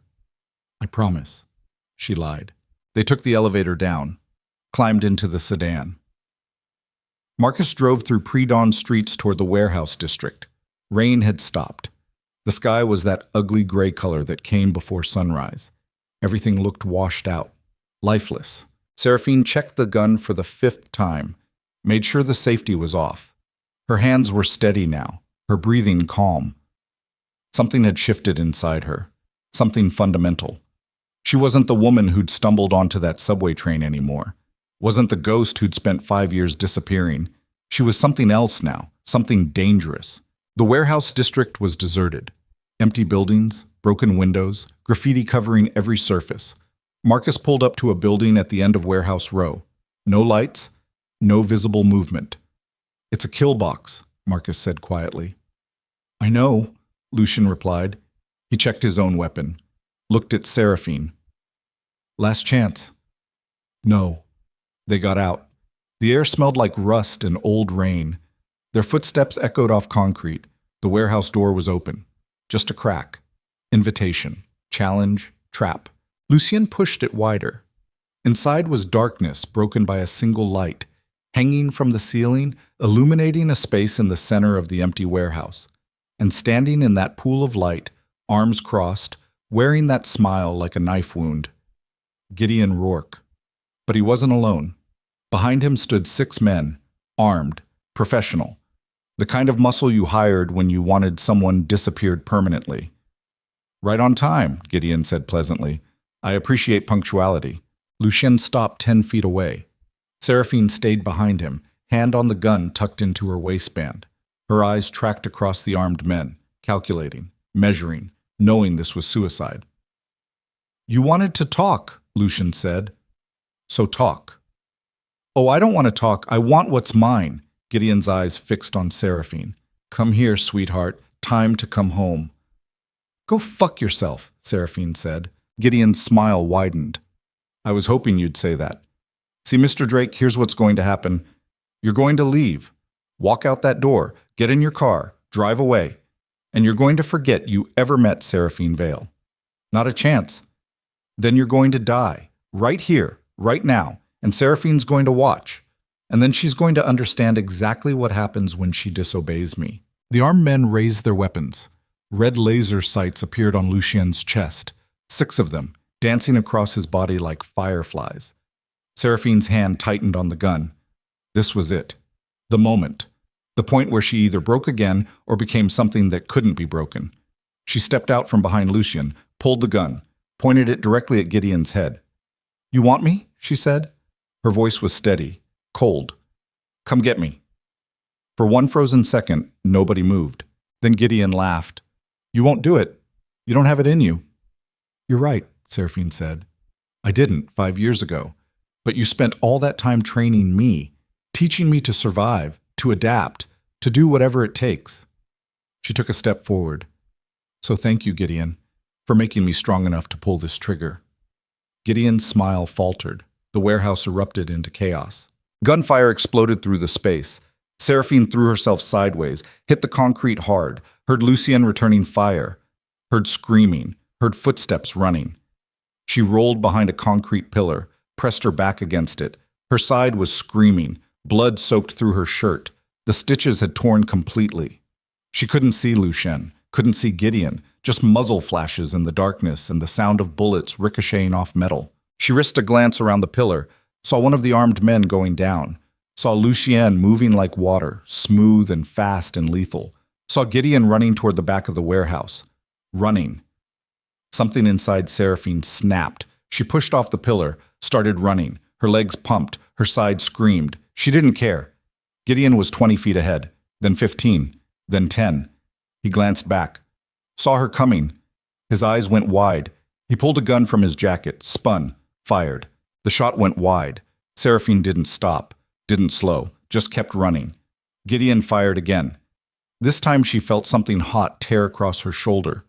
Didn't matter. Nothing mattered except closing the distance. Gideon's back hit a wall. No more running, no more escape. Seraphine stopped 5 feet away, raised the gun. Her hands were steady, her breathing calm. "Wait," Gideon said. The smile was gone. For the first time he looked afraid. "Wait, we can work this out. I can—" No, Seraphine said. We can't.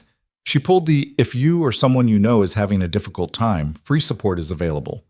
Find resources." She pulled the trigger. The gun kicked in her hand. The sound was deafening in the enclosed space. But the shot went wide, her hand jerking at the last second, muscle memory from 5 years of being taught never to fight back overriding everything else. The bullet sparked off the concrete wall 6 inches from Gideon's head. He didn't waste the opening. Gideon lunged forward, faster than she expected, slamming into her. They hit the ground hard. The gun skittered across the concrete. Seraphine's head cracked against the floor. Stars exploded across her vision. Gideon's weight pressed down on her, one hand closing around her throat. "You stupid bitch," he snarled. His face was inches from hers. Blood from his broken nose dripped onto her cheek. "You really thought you could kill me? After everything I taught you?" Seraphine couldn't breathe. His grip was iron. Her vision was already tunneling. But through the panic, through the suffocation, she remembered Lucien's training. The drills, the repetition, the brutal lessons about fighting when you had nothing left. She drove her knee up between Gideon's legs. He grunted. His grip loosened just enough. Seraphine twisted, threw her elbow into his ribs, felt something crack. Gideon rolled off her. She gasped, sucking in air that burned like fire. Her throat felt crushed, but she forced herself to move, to crawl toward the gun. Gideon grabbed her ankle, yanked her backward. She hit the ground again, chin cracking against concrete. Blood filled her mouth. He was dragging her, pulling her away from the weapon, his breathing ragged with rage. "You're mine," he was saying, over and over. "You're mine. You're mine. You're..." Seraphine's hand closed around a piece of broken rebar. Rusty. Sharp. She swung it backward blindly, felt it connect with something soft. Gideon screamed, his grip released. She rolled, came up swinging again. The rebar caught him across the face. More blood. More screaming. She scrambled to her feet, ran for the gun. Her fingers closed around the grip. She spun. Gideon was charging at her, face a mask of blood and fury, his own weapon raised. They fired simultaneously. Gideon's shot hit the concrete beside her. Seraphine's hit him in the shoulder. He spun from the impact, crashed into a metal support beam. The gun fell from his hand. He slid down to the ground, clutching his shoulder, blood pumping between his fingers. Seraphine stood there, shaking, the gun still raised. Her ears were ringing. Her side was on fire. Blood ran down her arm from the graze on her shoulder, but she was standing, and Gideon was down. She walked toward him slowly, each step deliberate, final. Gideon looked up at her with wide eyes. For the first time in 5 years, he looked small, weak, human. "Please," he whispered. "Please, I can change. I can..." "No," Seraphine said. You can't." She raised the gun, pointed it at his head. Her finger tightened on the trigger. A hand caught her wrist.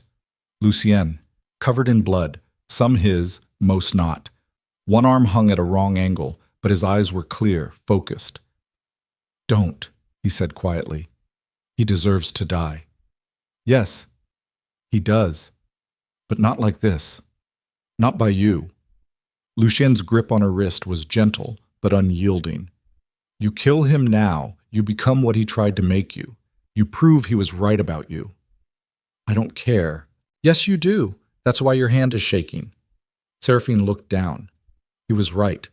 Her entire arm trembled. She wanted to pull the trigger, wanted to watch Gideon's life drain out of him. But something in Lucien's voice stopped her. Some truth she didn't want to acknowledge. Behind them, sirens wailed, getting closer. The gunfire had attracted attention. Police. Maybe worse. "We need to go," Marcus called from across the warehouse. "Now!" Lucien pulled the gun from Seraphine's hand, looked down at Gideon. "You're going to prison. Real prison, where men like you don't last long." He turned away. "Come on." They ran, through the back of the warehouse, into an alley. Marcus had the sedan waiting, engine running. They piled in. The car was moving before the doors closed. Seraphine collapsed in the back seat, lungs burning, side screaming. She could feel blood soaking through her clothes. Too much blood. "Hospital," Lucien said. "No," Seraphine gasped. "They'll find us. Gideon will..." "Gideon's not going anywhere, and you're bleeding out." Lucien pressed his hand against her side. His palm came away red. "Marcus, call Vincent. Tell him to meet us at the safe house. Bring everything. Copy. Seraphine's vision was going gray at the edges. She tried to stay conscious, tried to focus on Lucien's face above her, but darkness pulled at her, dragging her down into nothing. She woke to pain. Bright, sharp, absolute. Someone was doing something to her side and it felt like being torn apart. She tried to scream, but a hand covered her mouth. Don't, Vincent's voice. Calm, clinical. I'm almost done. Just breathe. She breathed, or tried to. Each inhale felt like knives. She was lying on a table, the same medical suite in Lucien's penthouse. Vincent stood over her, hands bloody, stitching her side back together. Again. How bad? Lucien's voice from somewhere nearby. Bad. The original stitches tore completely. New damage to the muscle tissue. She's lucky the bullet only grazed her shoulder. Vincent tied off a stitch, started another. She needs real hospital care, blood transfusion, antibiotics. This is beyond what I can do here. No hospitals. Then she might die. Silence. Seraphine forced her eyes open. Saw Lucien standing by the window, his left arm in a sling, his face carved from stone. Outside, dawn was breaking, gray light washing over the city. She's not dying, Lucien said quietly. Then get her to a hospital. I said no hospitals. Gideon will have people watching. The second she shows up anywhere official, he'll know. Gideon's in custody, Vincent said. I saw the news. Police found him in that warehouse. Arrested him on the spot. Arrest doesn't mean contained. He has lawyers, connections. He'll be out by tomorrow. Lucien turned to look at Seraphine. Their eyes met. And the second he's out, he'll come for her. Not if she's dead, Seraphine whispered. Her voice was raw, broken. Both men looked at her. What? Lucien said. Let me die. Officially. She tried to sit up. Vincent pushed her back down. Tell everyone I didn't make it, that I bled out, then Gideon stops looking. I disappear for real. That's insane, Vincent said. No, Lucien said slowly. It's perfect. Vincent stared at him. You can't be serious. You want to fake her death? Not fake, just delayed reporting. Lucien crossed to the table, looked down at Seraphine. You understand what you're asking for? You disappear, completely. New name, new life. You can never come back, never contact anyone from your old life. You become a ghost. I've been a ghost for 5 years. At least this time it's my choice. Something that might have been respect flickered across Lucien's face. He looked at Vincent. Can you do it? Do what? Issue a death certificate? I'm not a coroner. But you know people who are. People who owe you favors. Lucien's voice was flat, certain. Make it happen. Tonight. Before Gideon's lawyers get him released. Vincent was silent for a long moment, then sighed. I'll need her fingerprints. Dental records. Enough to make it convincing. You'll have them.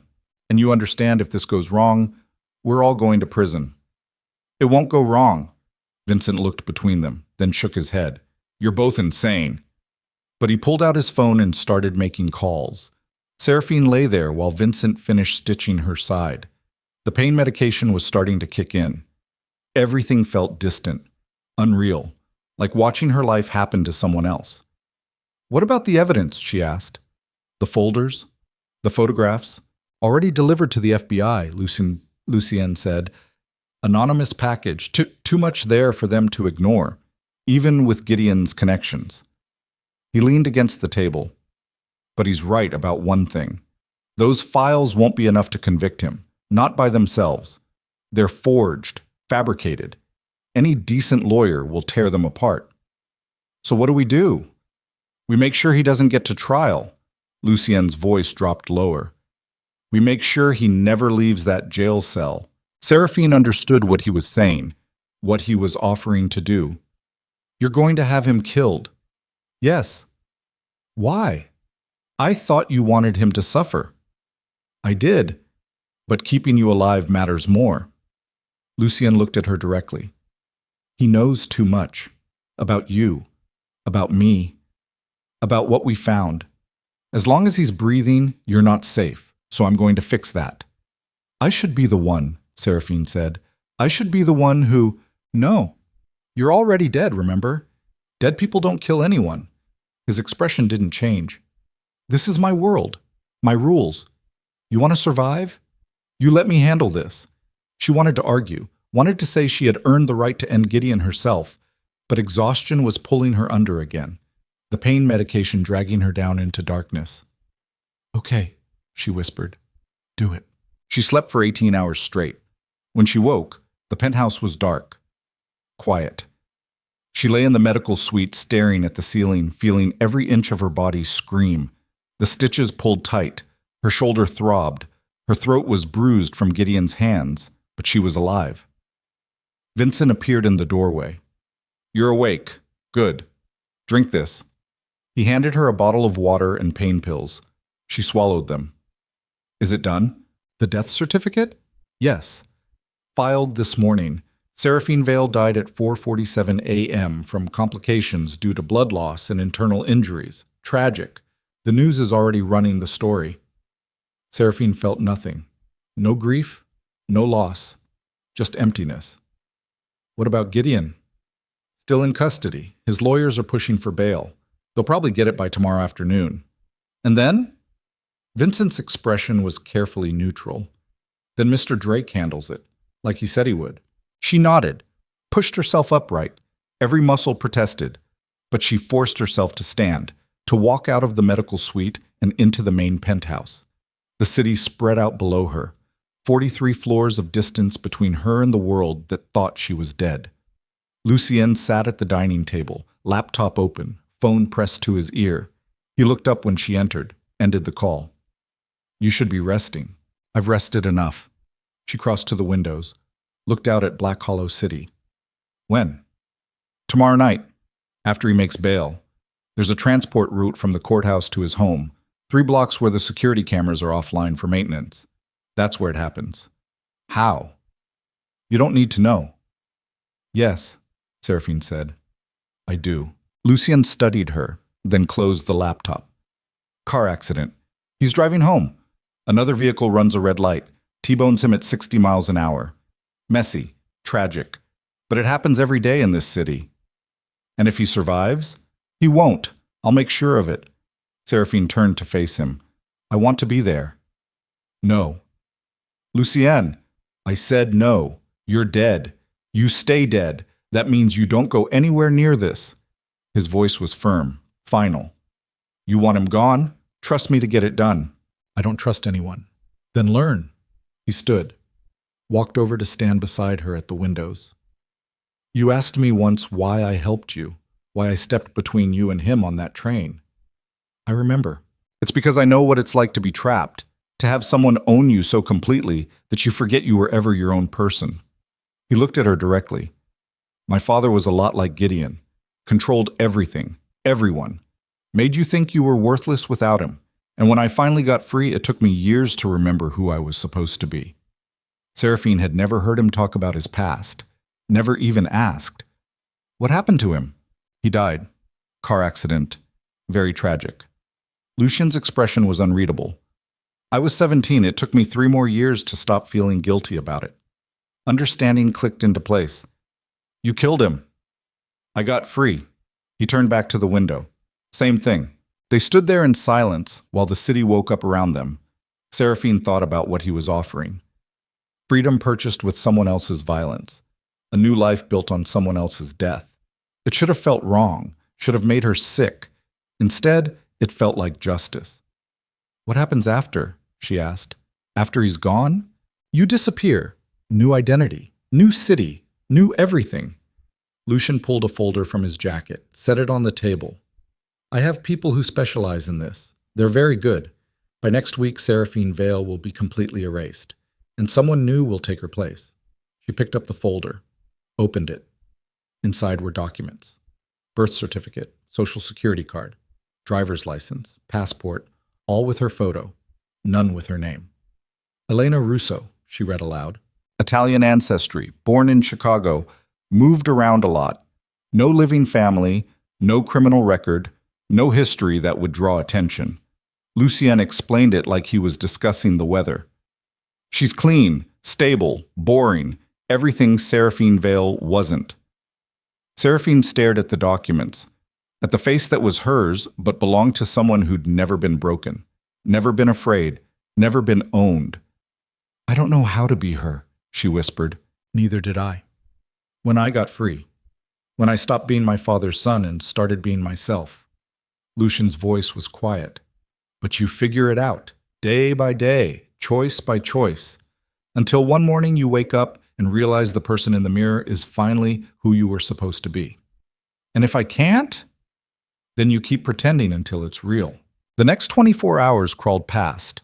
Seraphine stayed in the penthouse, watched the news coverage of her own death, saw Gideon's lawyer on television, expressing condolences, calling it a tragedy, saw the protesters outside the courthouse demanding Gideon's release, saw the system work exactly the way it was designed to, protecting men like him while women like her disappeared.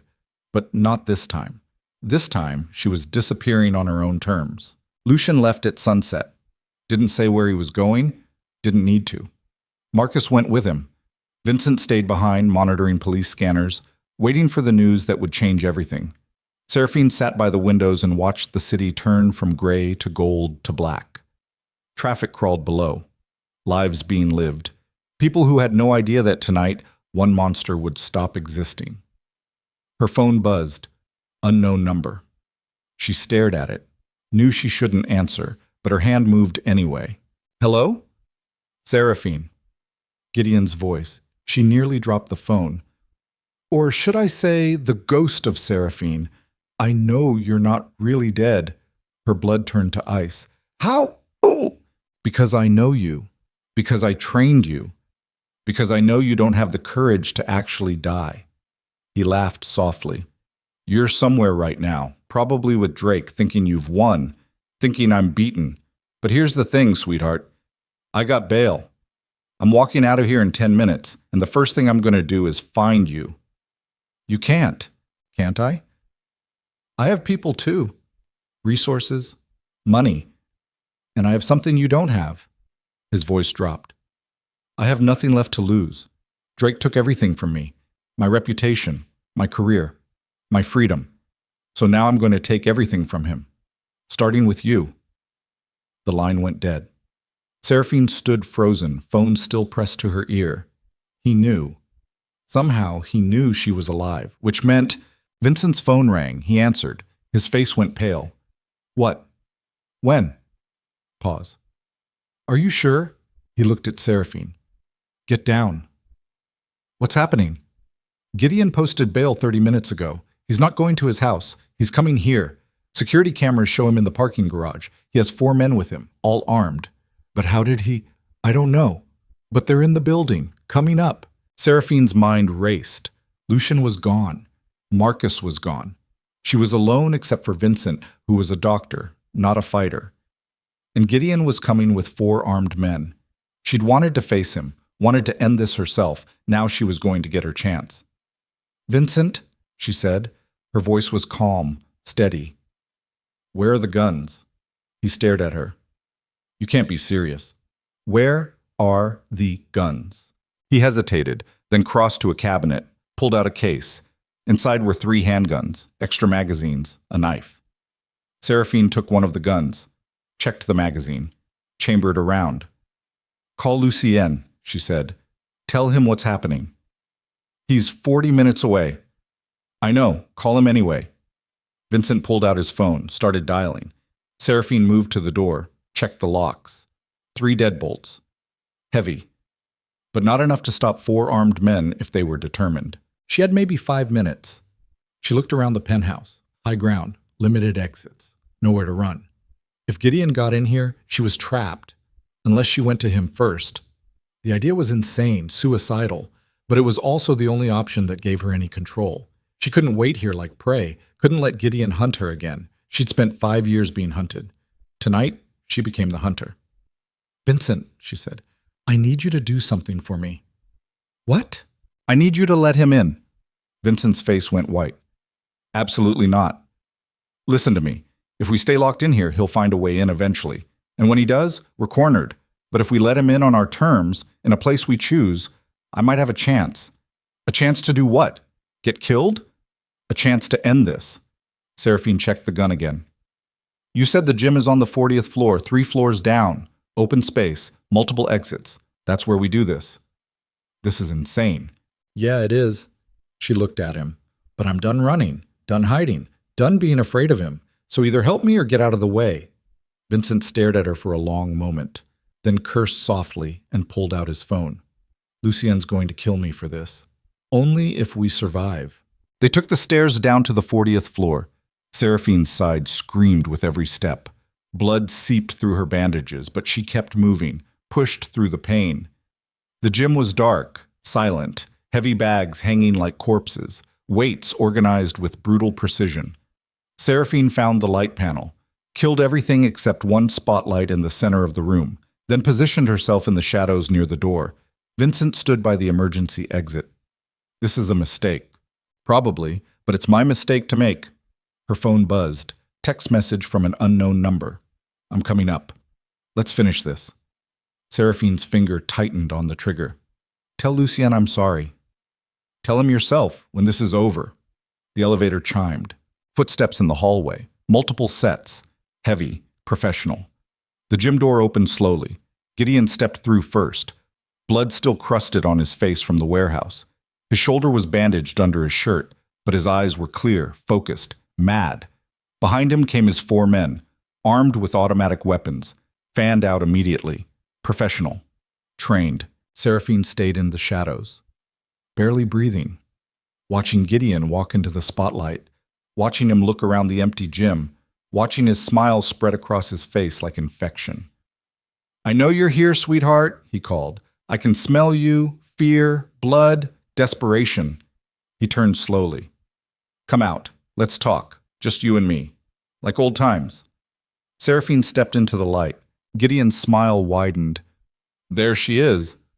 My beautiful ghost. He spread his arms. I have to say, I'm impressed. You lasted longer than any of the others. Put up more of a fight. Almost had me convinced you'd actually changed. I have changed. No, you've just learned to hide better. But underneath all that posturing, you're still the same frightened girl who boarded that subway train, still hoping someone will save you. Nobody's saving me, Seraphine said. Not this time. She raised the gun, pointed it at his head. Her hands were steady, her breathing calm. Gideon laughed. You had your chance at the warehouse. You couldn't pull the trigger then. What makes you think you can now? Because last time, I still thought there was another way. That maybe you'd stop. That maybe you'd go to prison and I could move on. Seraphine's voice was cold, empty. But you won't stop. You'll never stop. So I don't have a choice anymore. Everyone has a choice, sweetheart. No. You took that away from me 5 years ago, when you decided I belonged to you. Gideon's expression shifted, something darker, more honest. You're right. I did. Because I saw what you could become, what you were meant to be. Broken, perfect, mine. He took a step forward. And you still are. Deep down, under all this rage. You're still mine. I was never yours. Then prove it. Pull the trigger. Seraphine's finger tightened. The gun was aimed directly at Gideon's forehead. Center mass. Impossible to miss. One shot, one decision, and it would all be over. But her hand was shaking now, not from fear, from something else, some part of her that still remembered being taught that fighting back made things worse, that violence only led to more violence, that she wasn't capable of this, that she wasn't dangerous.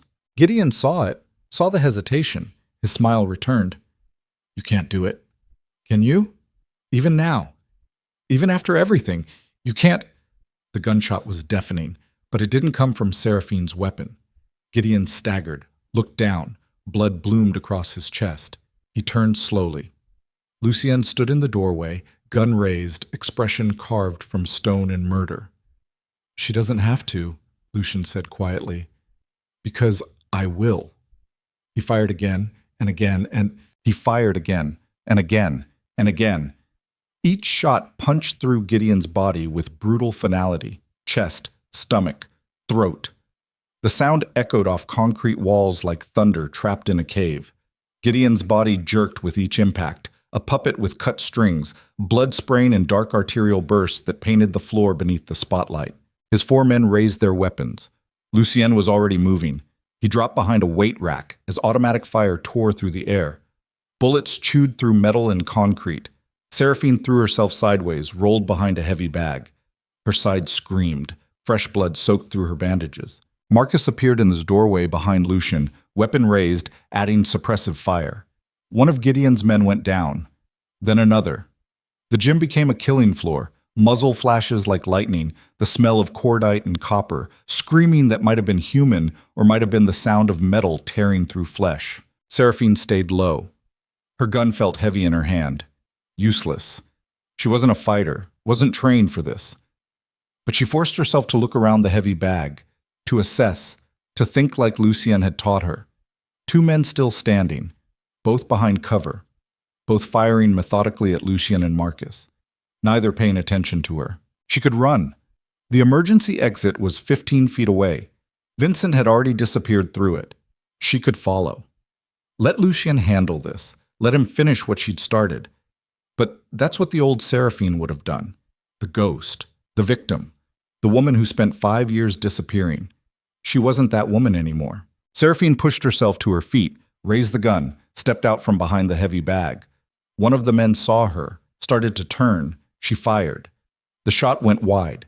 Amateur hour, panic shooting, but it was close enough that he flinched, ducked back behind cover. It was all the opening Lucien needed. He came around the weight rack fast and brutal, putting 3 rounds into the man's center mass before he could recover. The body dropped. The last man broke, tried to run for the door. Marcus cut him down halfway there. He hit the floor and didn't move. Silence crashed over the gym like a physical weight. The only sound was heavy breathing and the ringing in Seraphine's ears. Smoke hung in the air. Shell casings littered the floor like brass rain. And in the center of the spotlight, Gideon Rourke lay in a spreading pool of his own blood. He was still breathing, somehow. His chest rose and fell in shallow, wet gasps. Blood bubbled at his lips. His eyes tracked across the ceiling, unfocused, already looking at something beyond this world. Seraphine walked toward him slowly, each step deliberate. Her gun hung at her side. She stopped at the edge of the blood pool, looked down at the man who'd owned her for 5 years.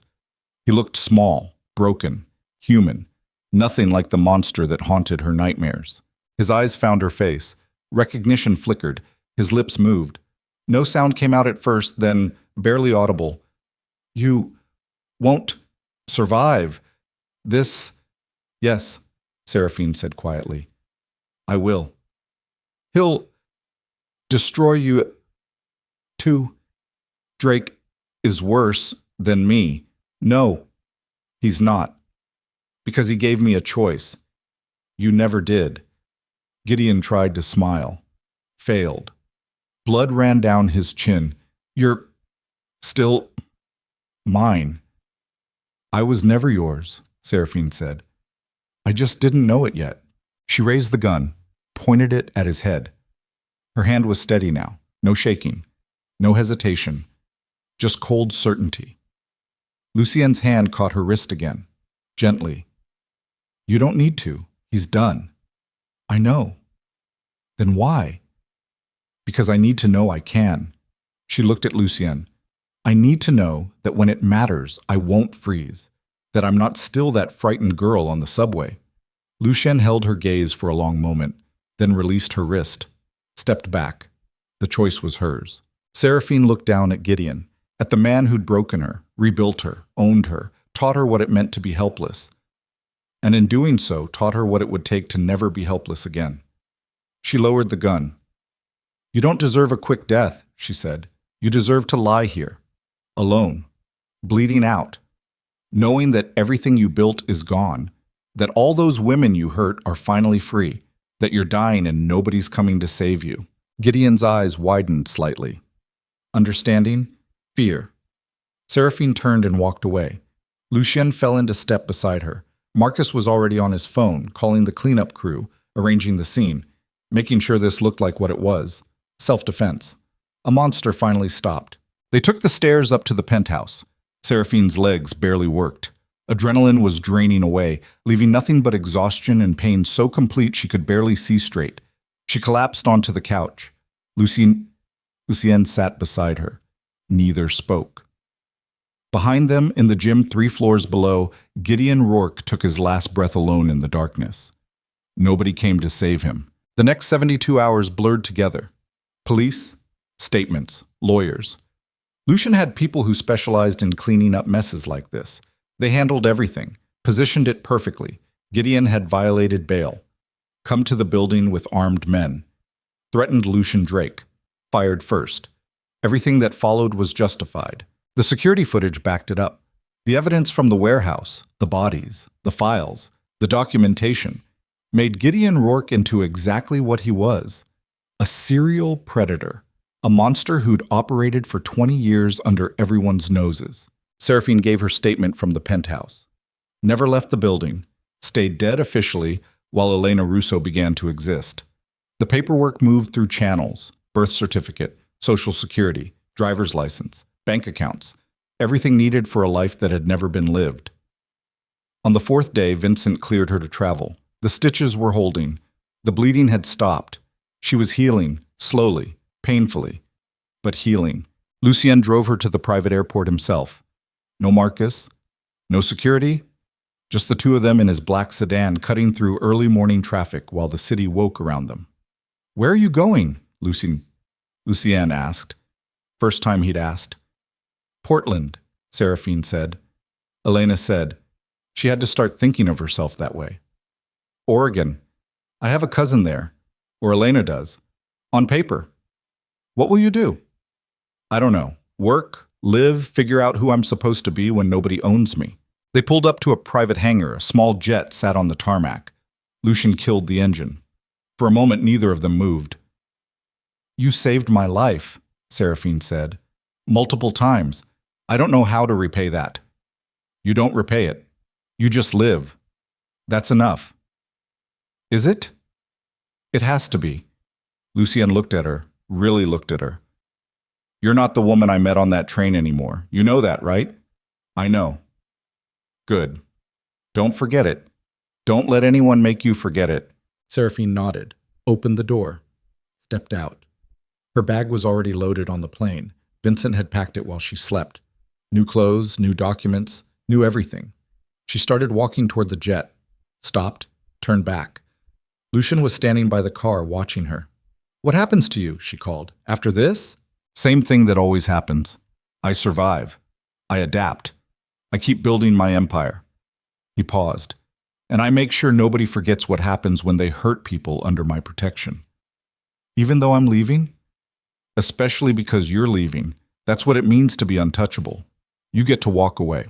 Seraphine wanted to say more, wanted to thank him, tell him what his intervention had meant, what those weeks in the penthouse had taught her, but words felt insufficient, so she just raised one hand, a wave, an acknowledgement, a goodbye.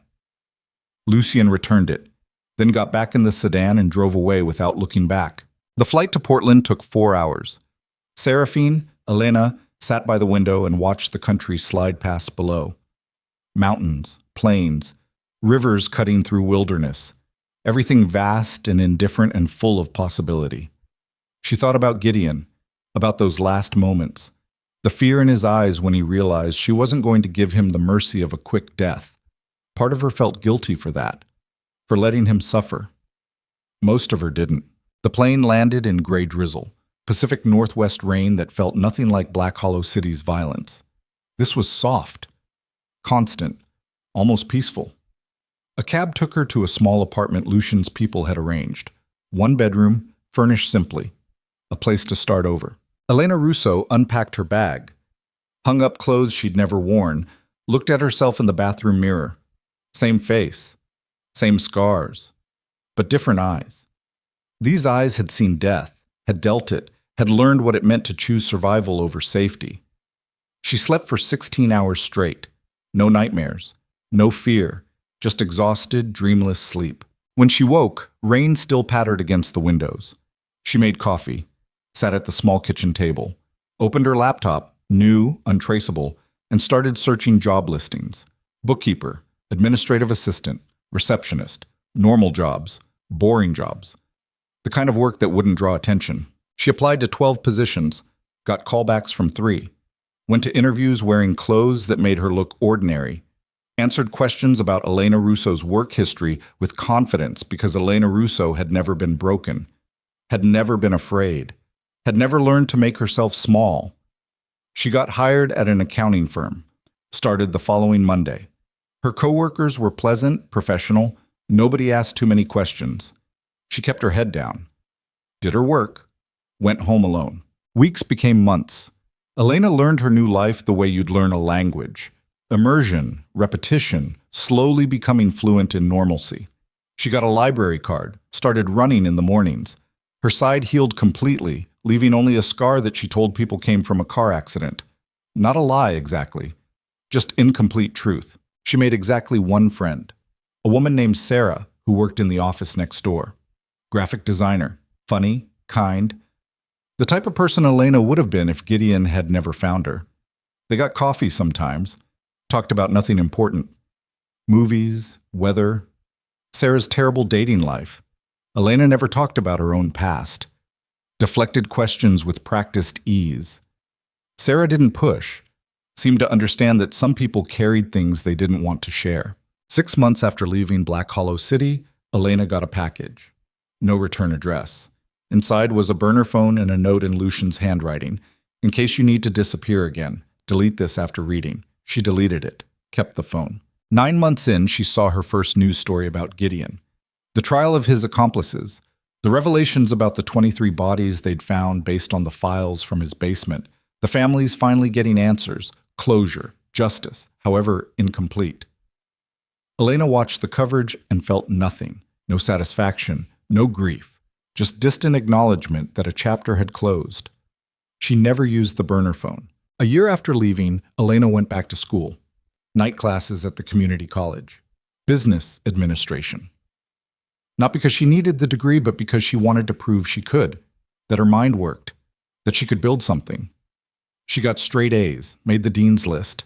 Her professors encouraged her to pursue a bachelor's degree. She enrolled the following semester. 18 months after leaving, Sarah dragged her to a bar.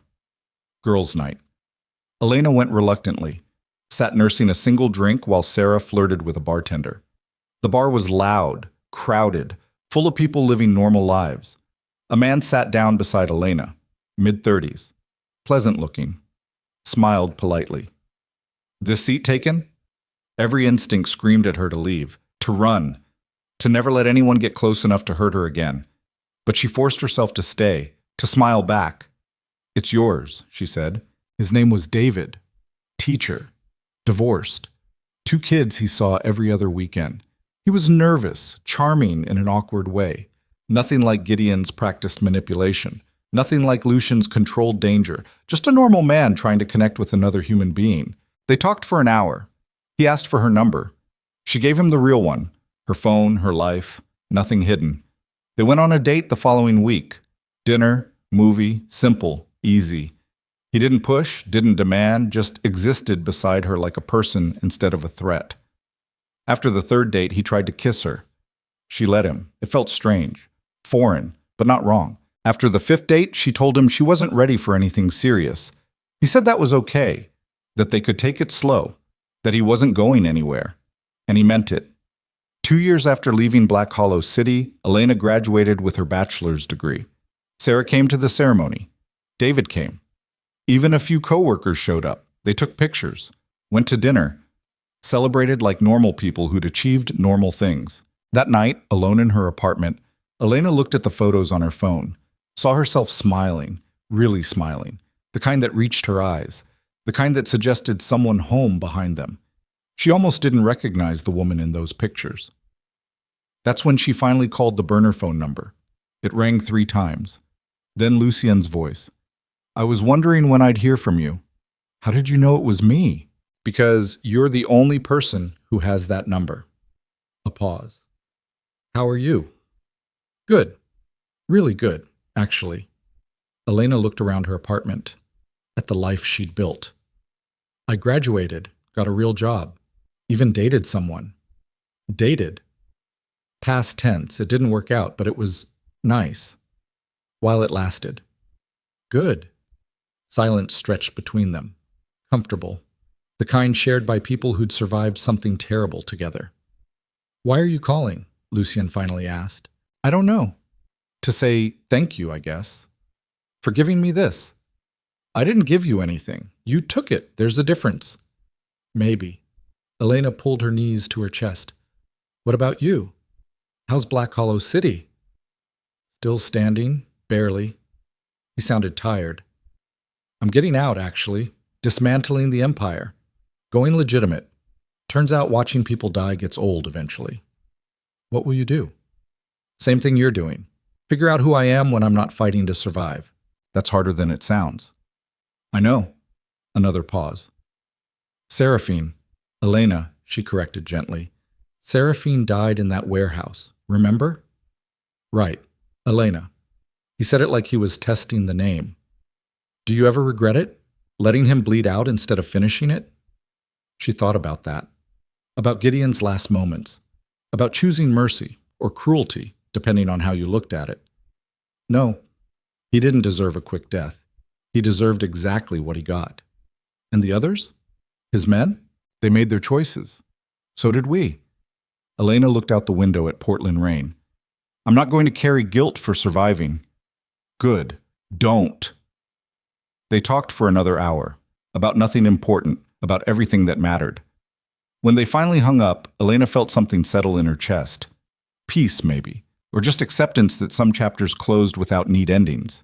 3 years after leaving Black Hollow City, Elena started volunteering at a women's shelter. She didn't tell them her story. Didn't need to, just showed up, listened, helped however she could. Some of the women reminded her of herself, that hollow look in their eyes, the way they flinched at sudden movements, the belief that escape was impossible. She told them the truth, that escape was possible, that survival was possible, that they could become someone new if they were willing to fight for it.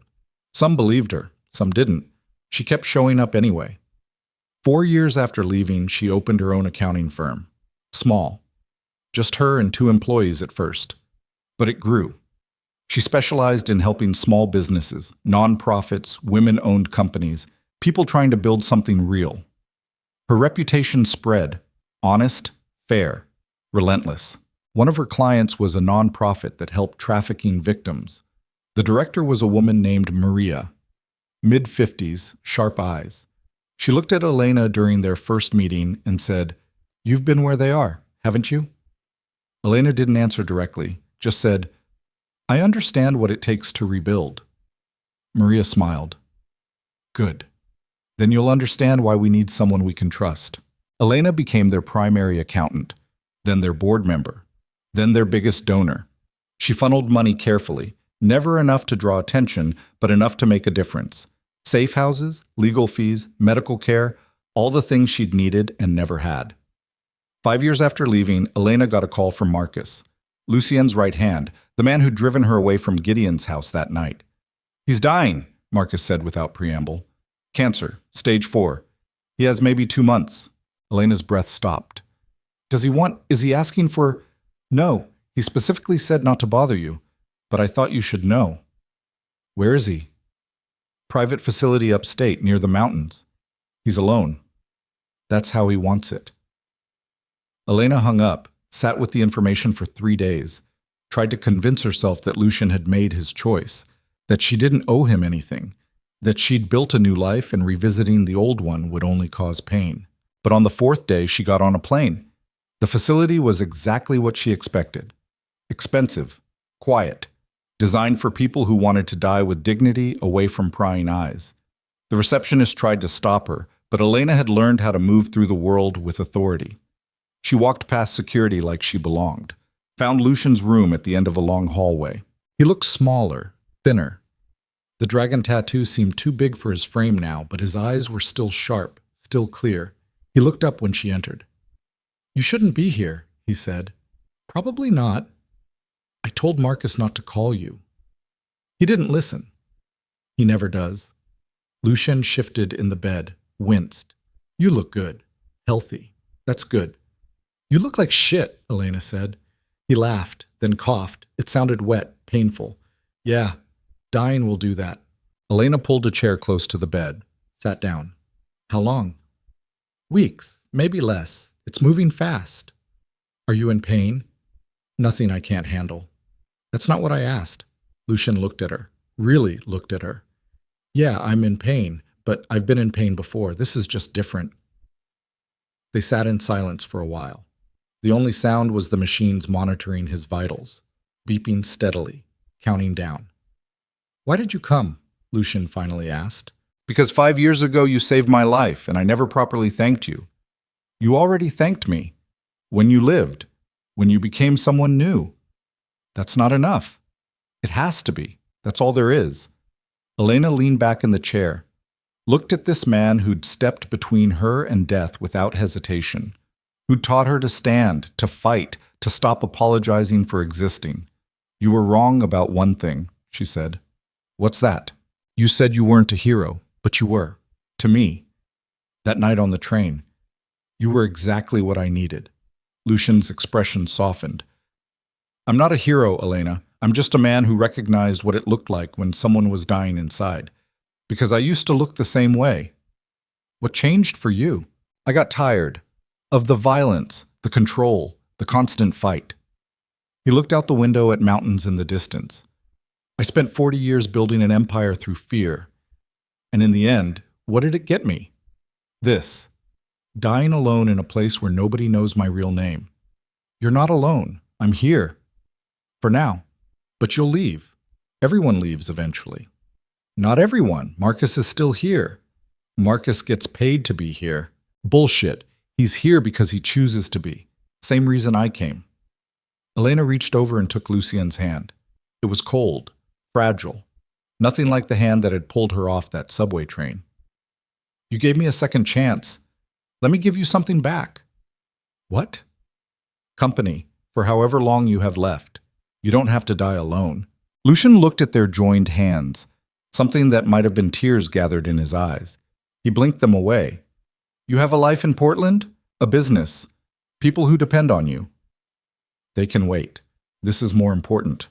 Why? Because you taught me something that night. Something I didn't understand until just now. Elena squeezed his hand gently. You taught me that showing up matters. That small acts of kindness can change everything. That sometimes the most heroic thing you can do is just be there when someone needs you. I'm not worth them. Yes, you are. Stop arguing and let me do this. Lucien was quiet for a long moment, then nodded. Okay. Elena stayed for 6 weeks. She rented a room in town, visited every day. Sometimes they talked.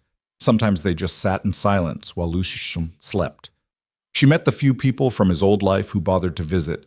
Marcus came every other day. Vincent stopped by once a week.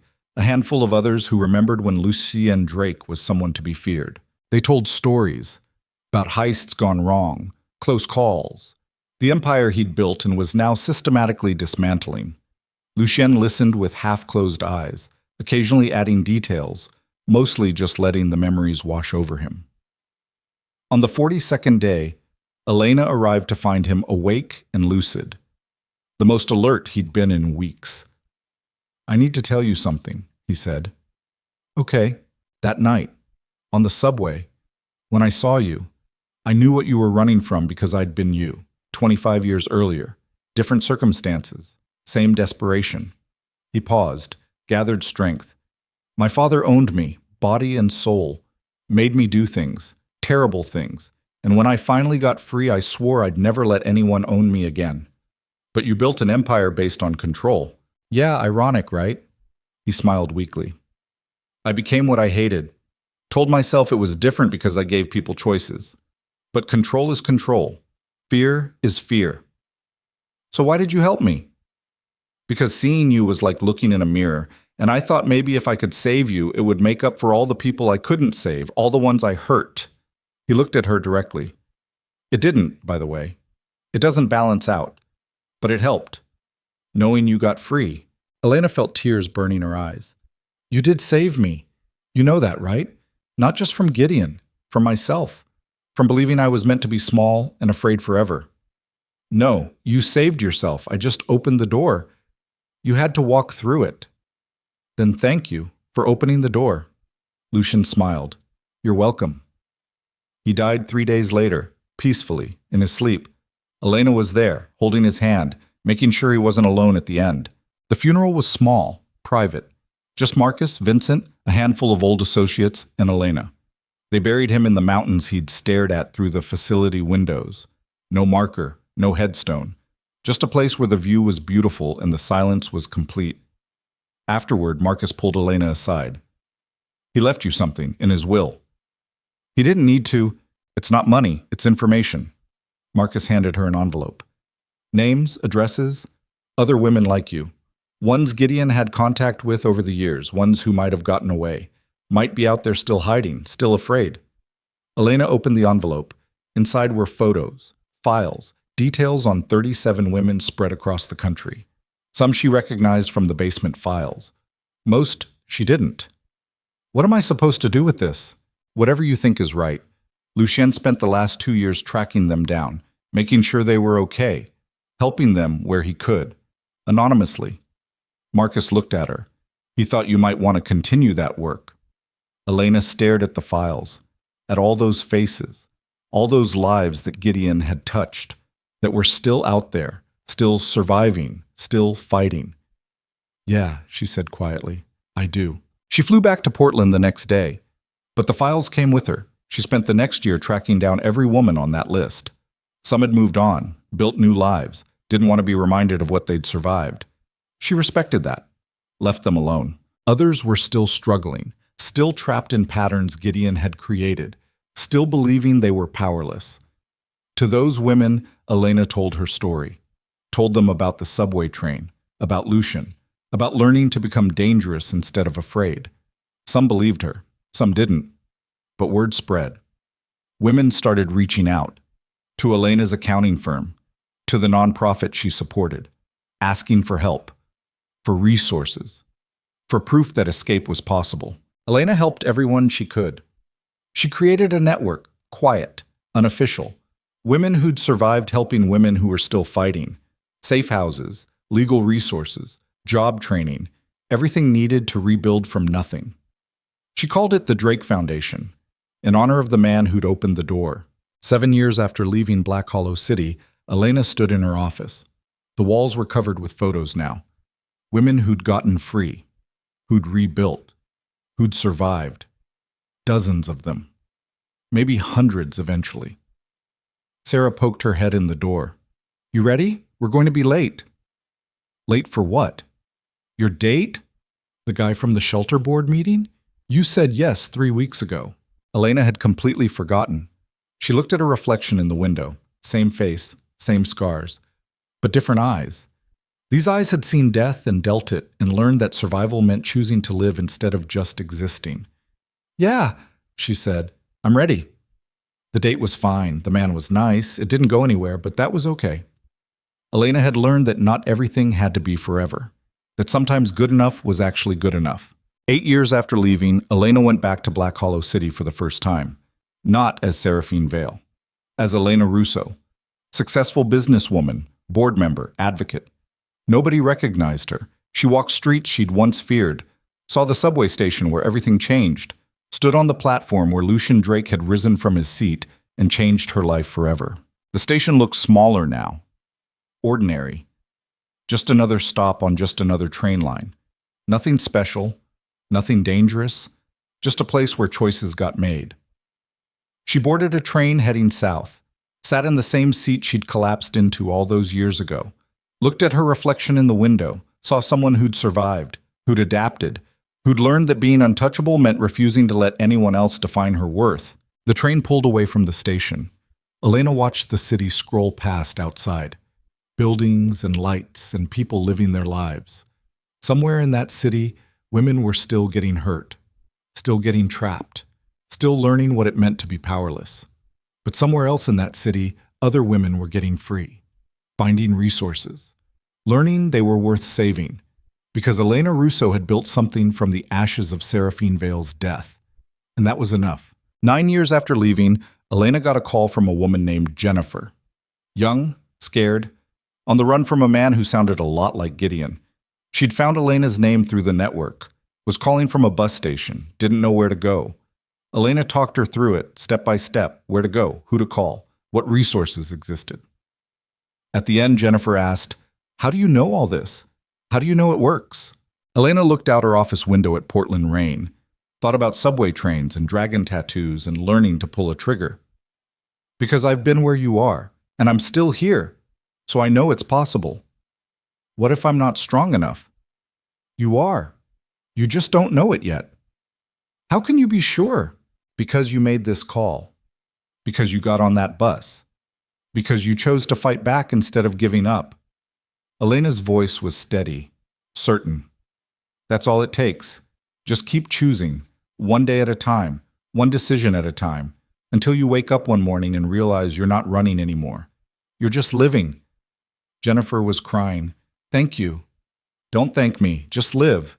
That's all any of us can do. They hung up. Elena sat in the quiet of her office.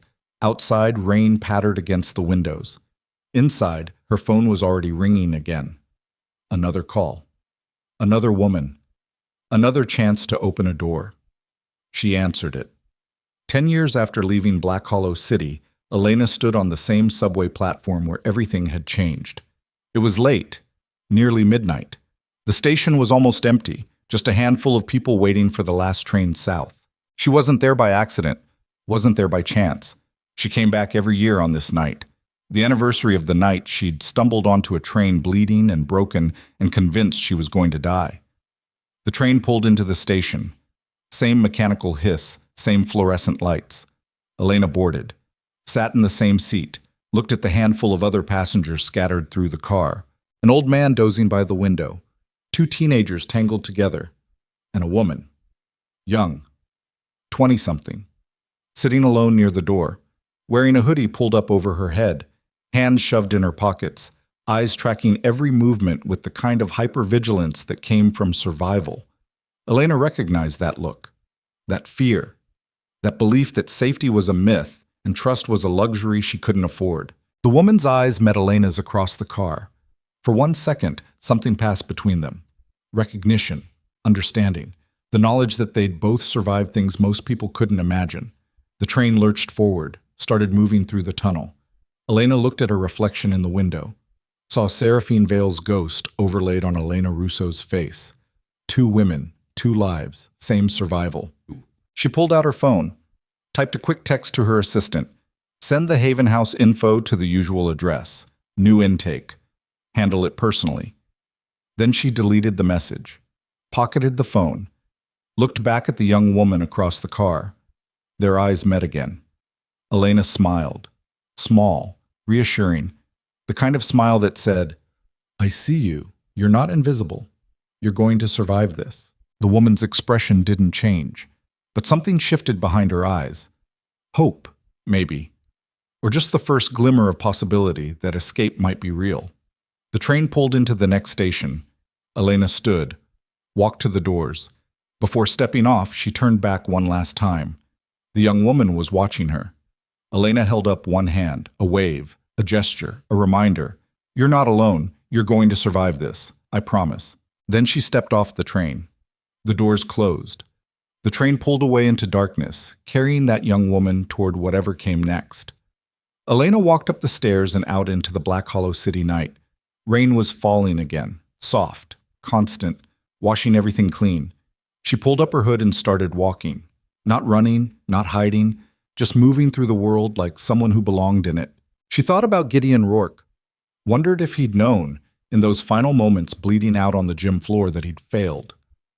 That breaking Seraphine Vale hadn't destroyed her. It had forged her into something he could never control. She thought about Lucien Drake, hoped he'd found whatever peace existed beyond this world, hoped he knew that the door he'd opened led to hundreds of other doors, that his small act of kindness had echoed forward in ways he'd never lived to see. And she thought about herself, about the journey from ghost to survivor to something beyond survival, about learning that being untouchable didn't mean being invulnerable. It meant refusing to let anyone else decide your worth. The rain soaked through her jacket, cold, real, proof she was still here, still breathing, still choosing to exist instead of just survive. Elena Russo walked through Black Hollow City one last time, past the warehouse where Gideon had died, past the building where Lucien had lived, past all the places where Seraphine Vale had been broken and rebuilt. Tomorrow she'd fly back to Portland, back to her business, her work, her life. Back to the next woman who needed help. The next call. The next chance to open a door. But tonight, she walked through the rain in the city where she'd learned what it meant to become dangerous. And for the first time in 10 years, she felt completely, absolutely, irrevocably free. She stopped at a corner, looked up at the skyline. 43 floors up, Lucien's penthouse still stood, dark now, empty. But the memory remained. The night she'd slept without fear, the morning she'd chosen to fight instead of run. Elena smiled, pulled out her phone one last time, sent a message to the network. Still here, still fighting, still winning. Then she turned off the phone, tucked it away, and disappeared into the city like the ghost she'd once been, carrying with her the truth that had saved her life and would save countless others. That survival was a choice. That strength was learned. That being broken didn't mean being destroyed. And that sometimes the most dangerous thing a woman could become was untouchable. The rain fell harder. Elena walked on. Behind her, Black Hollow City faded into memory. Ahead, the rest of her life waited to be lived. She was ready.